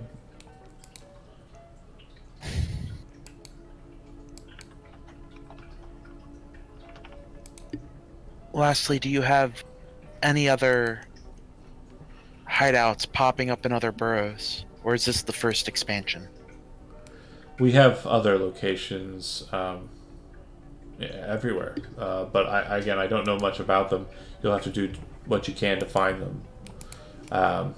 I've already been outed. And he kind of looks to the back room, and then looks to the other tough and says, "Can you go fucking hit him in the back of the head for me real quick?" He kind of goes, "Are you serious?" "Nah, not really. I'll hit him later."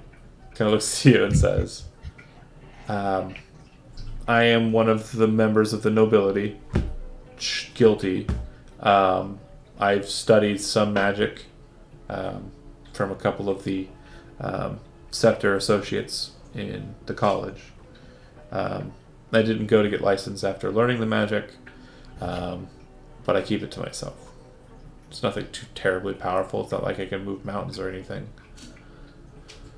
But I can just destroy them. I keep it to myself, and I do not have any love for the conglomerate and what they're doing to our sovereignty." And do you know if there's if lady what was the lady that we killed? What was her name out of character? Karloff. Do you know if Lady Karloff had any possessions that might help our mutual endeavors that if we were able to sneak in could acquire No, for the movement? no, not particularly. Honestly, the only reason I was considering approaching her is because her husband was pretty well known to be. He fostered a number of anti-conglomerate sentiments, so I assumed she would be willing to contest, which is why I was thinking about bringing her on board. Nothing more than that. Use wise assumption. Yeah, from what I heard, she was a psychopath, though, so I guess we kind of dodged the arrow on that one. Out of character, I really want to know what was in her safe.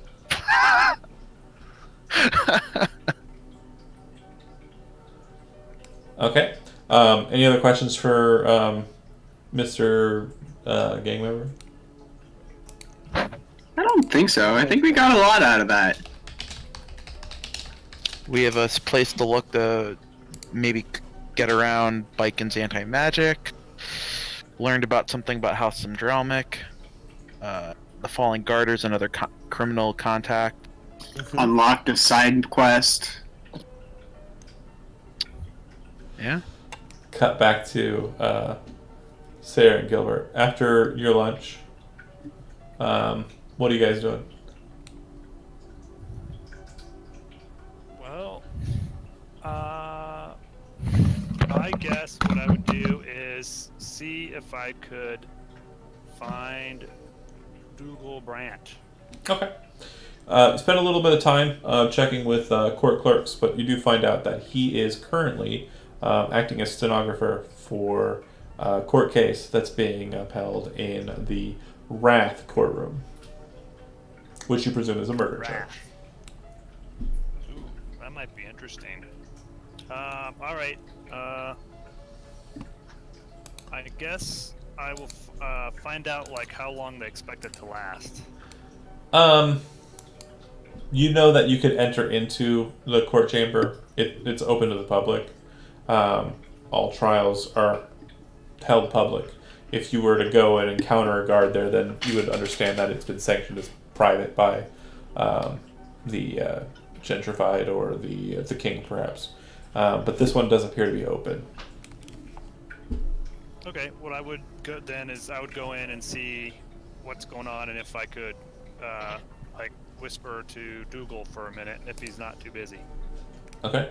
You do note that once you enter in, you see a very familiar presence at the sitting and attending as judge. Apparently, he's got a busy schedule, and you seem to be kind of following it. Adrian Vaticus is sitting as judge for the specific case. It doesn't sound like it's gone too long. Like, it probably just started right after lunch concluded. So you're kind of entering into the accusations. And for what it sounds like, the person on trial here appears to be a cobbler. In fact, his surname is Cobblerson. And he is on trial for the murder and defilement of a noble. And as you're kind of listening in, the noble in question happens to be the noble Alaricsson, the one that you heard about earlier. Based on what's being stated in opening comments here, is that Alaricsson was his body was found in his in his own house, in his bedroom, but his head was found on one of the high towers for like where the Grappler police kind of stand, and also where fire watchers will look out as well. It sounds like his head was placed up on one of those places, but it was unceremoniously kind of altered. As you're listening to it, it sounds like it was made into some form of like macabre trophy. Now, does it seem to me that by looking at the guy that he looks guilty or anything? I want to do like I'm real good at insight. Yeah, go ahead and make an character insight check if you'd like. I am not good at insight. All right, now I just jinxed myself, so I'm gonna probably not do so good, but we'll see. Oh yeah, I did good. I rolled a 20. Yeah, solid. He looks more scared than anything else. It sounds like he is... Most people who are guilty are kind of self-assured, especially when they've committed such a heinous crime. This person appears to be very unsure of himself and nervous and scared, and keeps speaking to his counsel very nervously after every word that that is mentioned in the opening statement. All right, that's kind of what I would expect. Is I would expect him to just be some fall guy for like that chick, Boken or whatever her name is. But From what it somebody sounds else. like, the modus operandi of the murder in question doesn't sound like it was performed by Biken, based on what she's done in the Yeah. past. She didn't cut Biken people's was heads torn off apart. and make trophies. And when I say trophy, I don't mean like, just kind of some gruesome kind of thing. Literal trophy. Like, it sounds like the head's exterior was lacquered, the interior was kind of cleaned out so that it wouldn't rot from within, and basically a weird form of taxidermy was kind of committed to the head to kind of pinion the neck to a wooden board, and that's where it was left out Wow, on that tower. that's some crazy Was it shit also right there. bronzed? It was not bronze. It was more of His a shoes were lacquering. bronzed. Man, nasty. Okay, interesting. So I'll wait for a while because obviously he's going to be too busy doing stuff probably for me to go up and talk to him. So Okay. Yeah, if you listen to the whole court session, basically, ultimately what happens is Adrian Vaticus, the bloody judge, rules that he's not guilty, which gets some gasps from the crowd, very concerned gasps from the crowd. And in his closing statement to those present, he states that the accused, their alibi is solid. Their wife was brought forward as a witness during the process, and in basically an hour or so's time, they kind of came to that decision. The judge ruled him as not guilty, which is rare for the bloody judge, as I'm sure you get from his name. And court starts to disband. That said, Sayer and Gilbert, are you trying to get to Brant, or are you trying to get to Adrian again? well, actually, I'm going to probably go talk to Dougal. Okay. So, Dougal Brandt. Okay. Yep. You guys walk over to Dougal Brandt. Are you going with him, Sayer, or are you going on your own to talk to bodyguard types? There's only a couple here. I mean, honestly, I'm not entirely sure how much info I can get out of this after the conversation with Og. So Sure. Yeah, he didn't nice seem. guy though, but Yeah, he didn't seem like the brightest fellow. But Dougal is kind of an older man. I'd say 50s or 60s. There's lots of streaks of gray in his brown hair.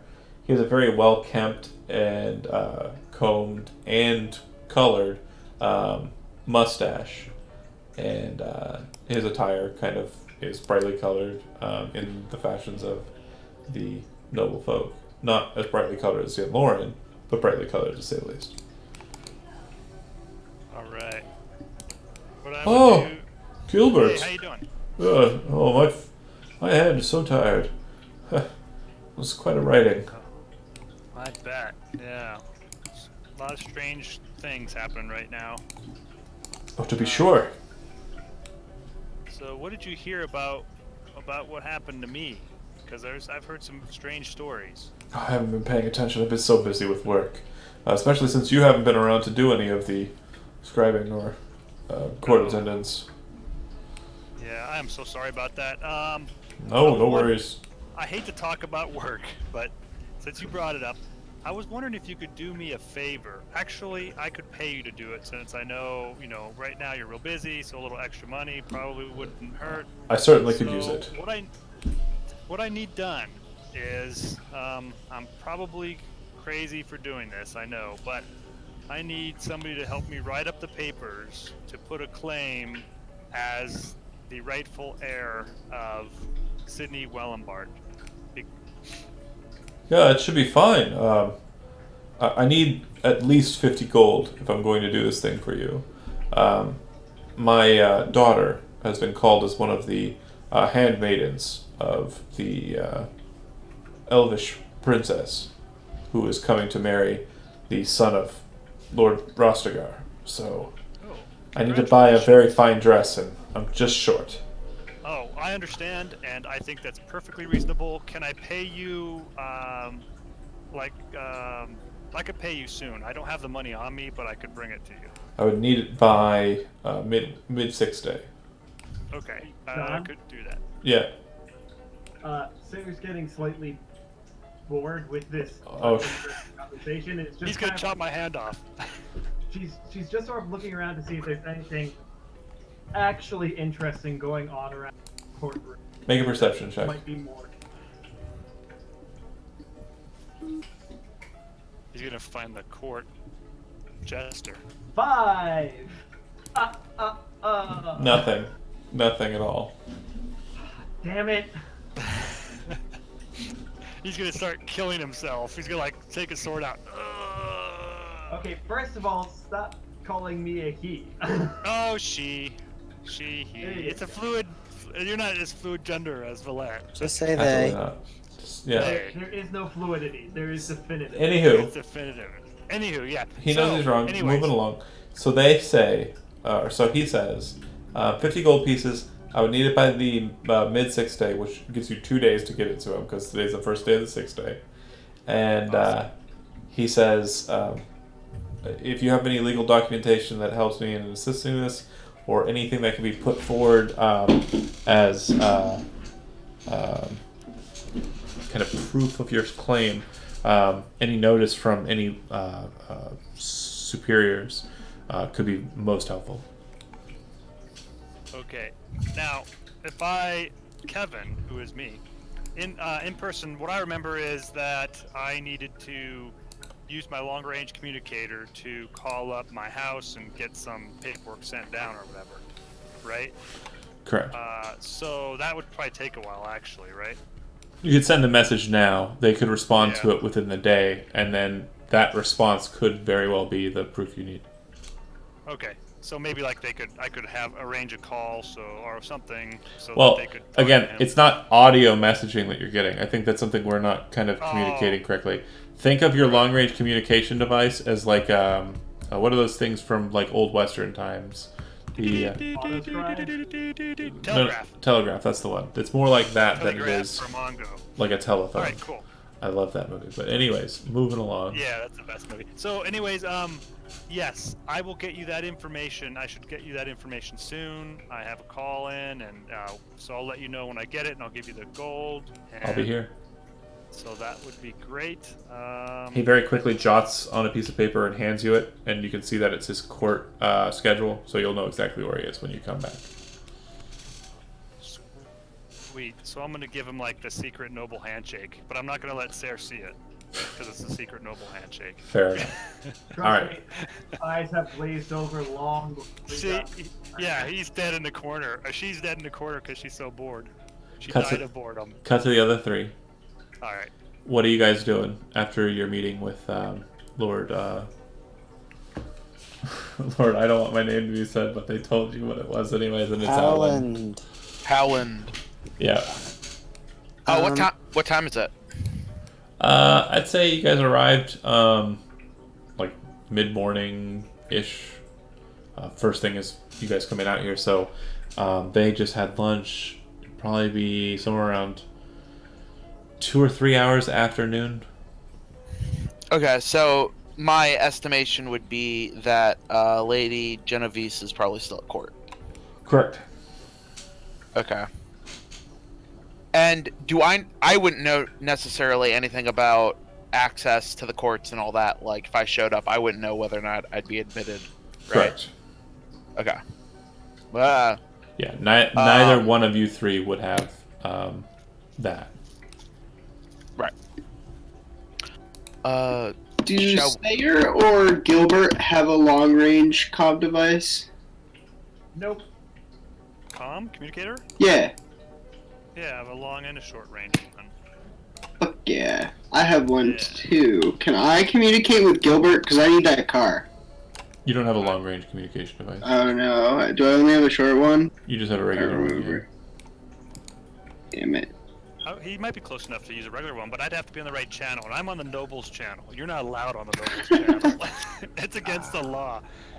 Oh, that's sad. See, you know how I think the magic laws are stupid? You would probably think the noble laws are stupid. What a waste of a Cox device.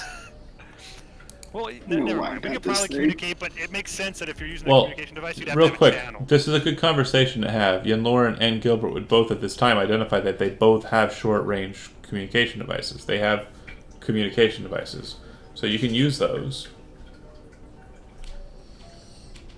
So we could assume that What is we the range talked on about. communication devices, though? What What's does that? short range mean? What does short range mean? Well, it's just regular range. It's basically like the spelled message.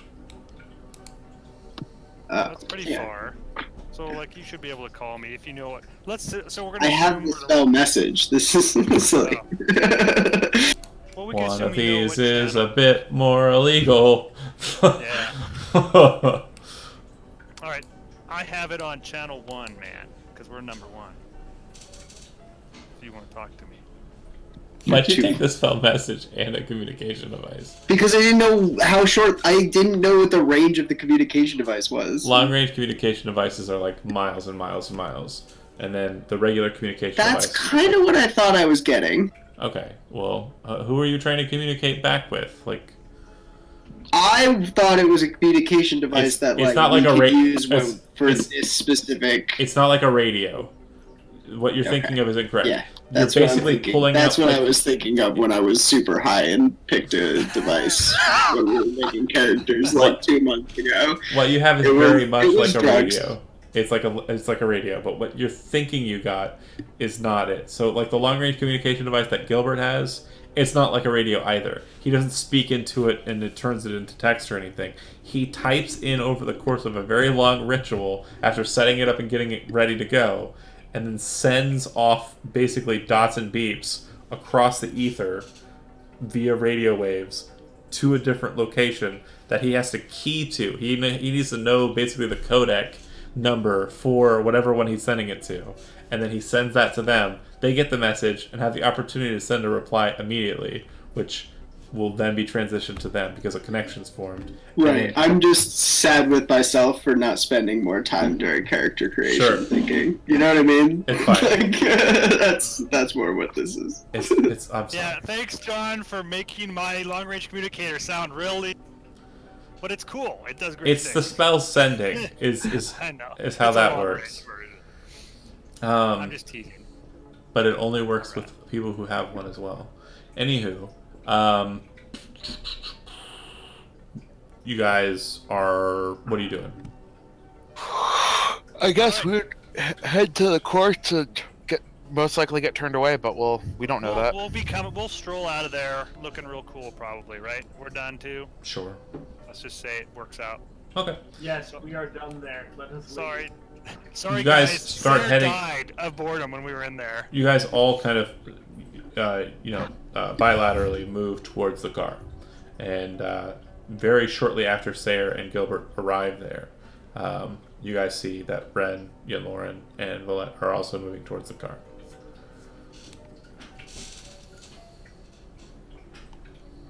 All right, cool. Nice to see you guys. How did your trip go? I'm looking at Ren when I say that. Yeah, so Ren would sort of explain what happened with Lord Howland and Okay. and with Gareth as well. Awesome, and I would explain what happened with the bombshell of I probably am getting, or sounds like I'm getting ripped off of my inheritance from Sydney Wellenbart, so I'm no longer Gilligan Gibwack. I am Gilbert, and I will probably be dead, so it's been nice knowing you guys for a couple days. We'll But protect I'm you. just warning you that, yeah, I'm gonna have to stop with the fake identity, change my name back to what it is, because I'm gonna put out a stake in my claim, guys. On the positive side, if you can't obtain ownership of the manor, we could move out of Sayre's workshop. Yes, I could. Oh, yeah, you guys could come over to visit, sure. If you don't like it there, you don't have to stay. Jesus. We'll do sleepover. It'd be fun. So anyways, Me and good, Laura no, never really, leave. I really appreciate all that you guys do, so, I think what we're doing is still right, because I'm not happy with the conglomerate. He's the leader of the conglomerate. Kirk Osler is the guy who's stealing my claim to my rightful inheritance. So, I'm still with you on all that. So fuck that guy. Yeah, screw him. Yeah. And I need car for transport of material. Materials. Oh. Carry something going for to a say- friend. Yeah, I'm curious. It's not mine. We went to where you went for information. There is place I could go also for some information potentially. If there is anything else left to understand or figure out.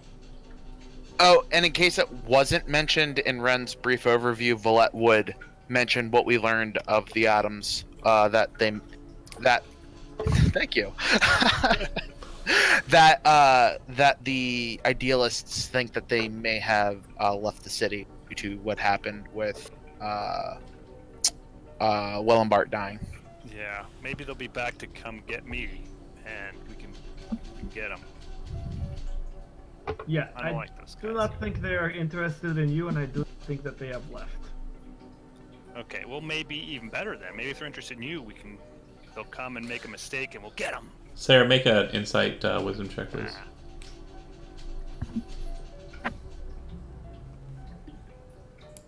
15.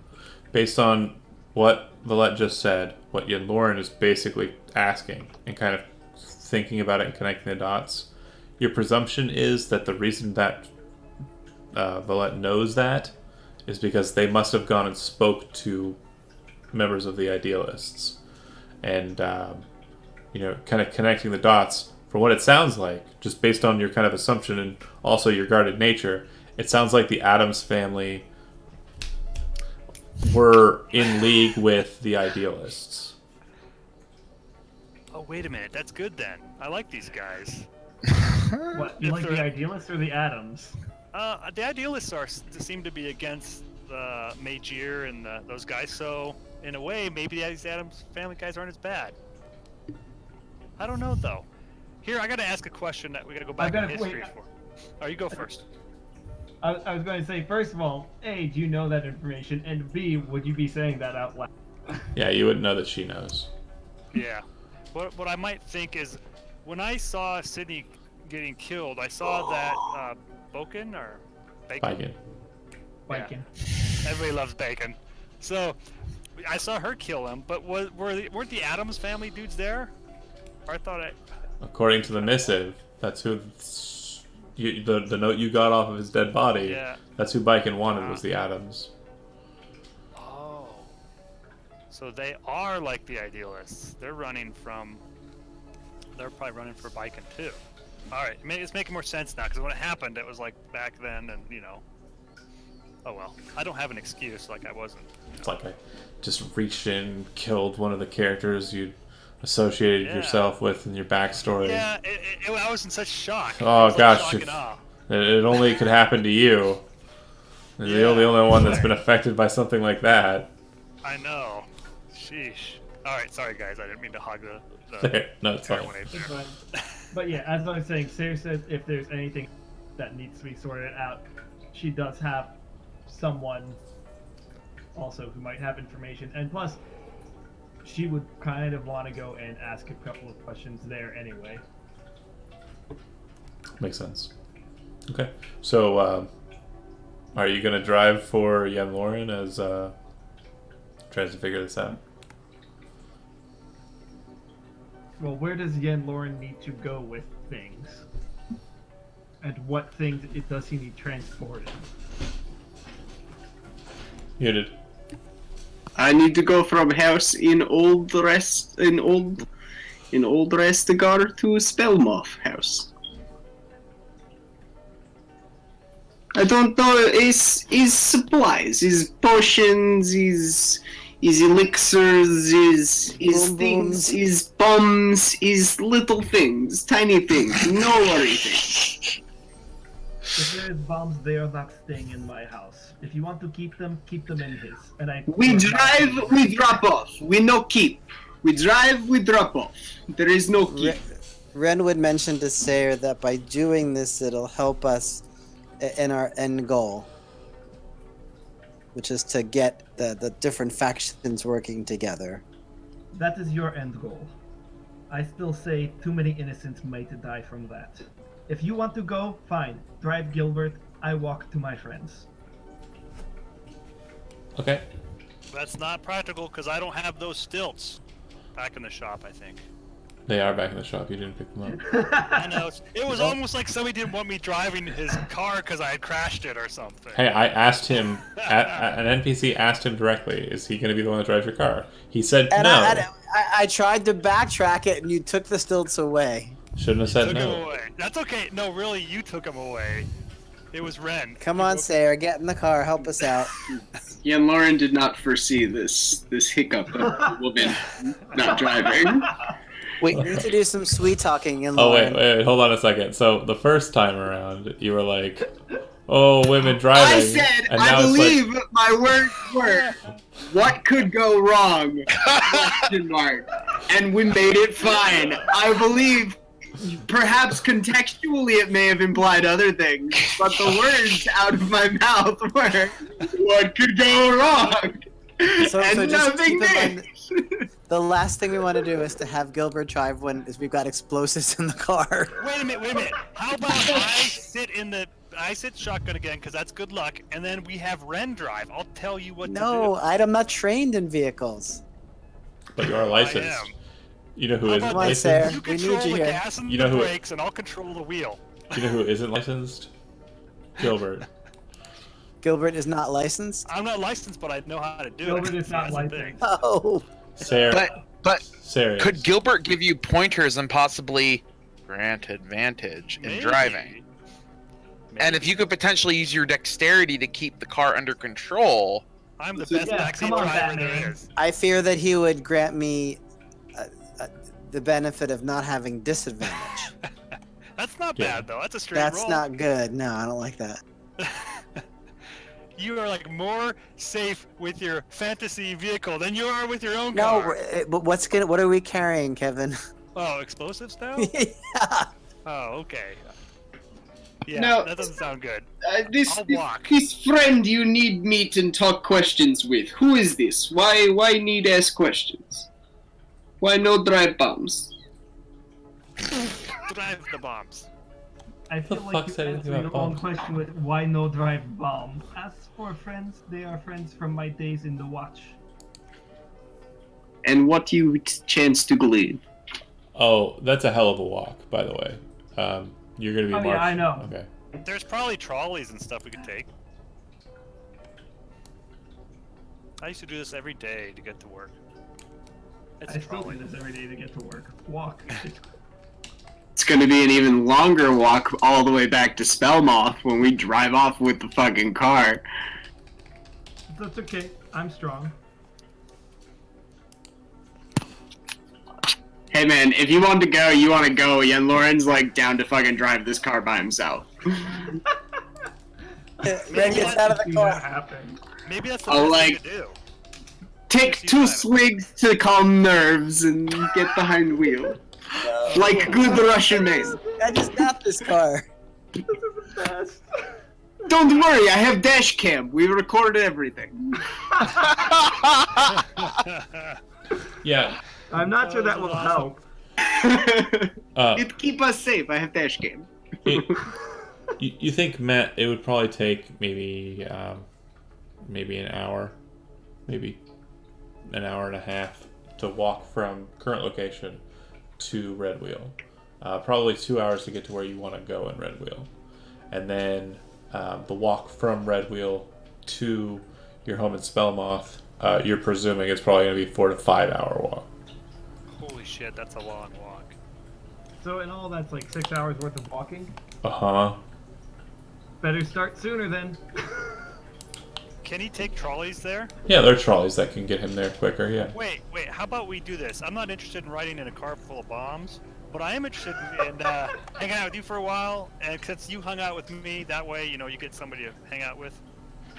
Okay, so And- have and- So now we're not even gonna take the guy trained in vehicles to get rid of the disadvantage. We're gonna roll with straight disadvantage. Let's do this, guys. no. Let's do what this, if- what if- boys. Wait. What if we were to use Villette's horse to tie a rope and pull the car like a stagecoach? So cool.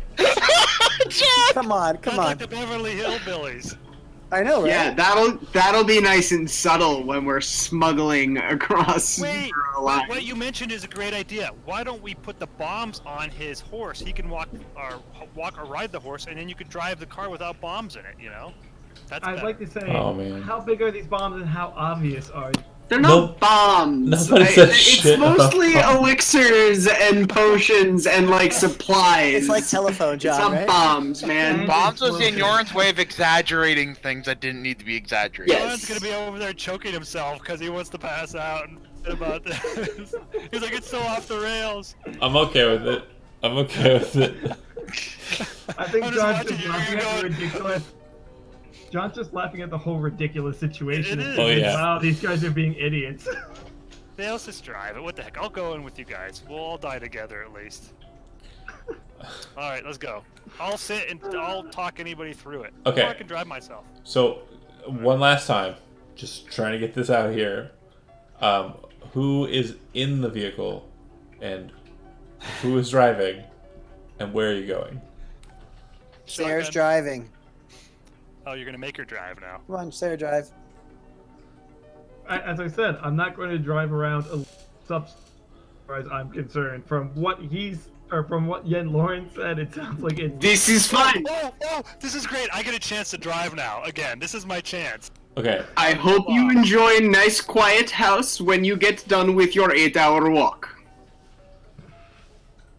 okay. So, Sayre, you start to walk north up the road, Yep. away from the place where the car is parked. I give them the keys also. Yeah, of course. Thank you. Who's driving? I want to drive now. Gilbert's gonna drive. Okay. So go ahead and make a. I have a Go question. ahead. This is it. How complicated are those stilts to recreate?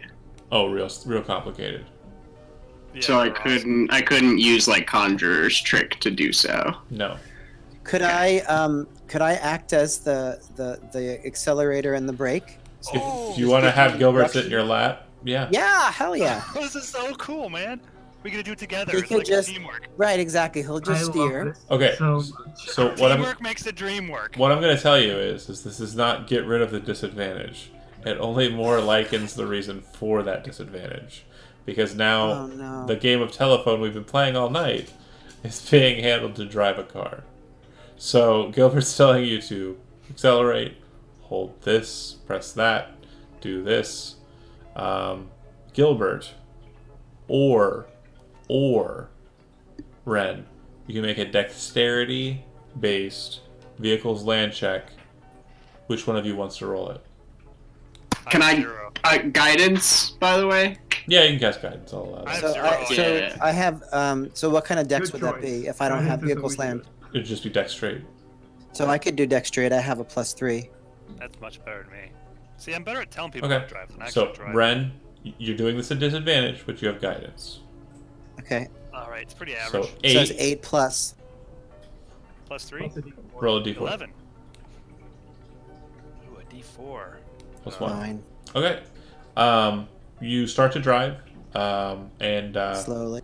you're going very slow, and you can kind of still see off in the distance that it looks like Sayre's kind of making her way downtown, walking fast, and she's watchbound. Anyways, heading in that direction. I had to do it. Sorry, but you notice that there appear to be a pair of individuals following her, and that Oh! is where we'll leave off for tonight. I knew I was going to She was stubborn. Serves her right. Honestly, I kind of figured that there were going to be people. Part of the reason why I wanted to walk. That's Just why I wanted get to it go with out you. there. I figured they'd There jump was a you. little bit of intentional pulling out the enemy there. Yes. So I'm going to stop the stream. Thanks for watching if you were watching, and we will resume next week, I believe. We'll update that on the Twitch and probably on Twitter. All right. Thanks for watching. Bye. Matt, you can't get murdered.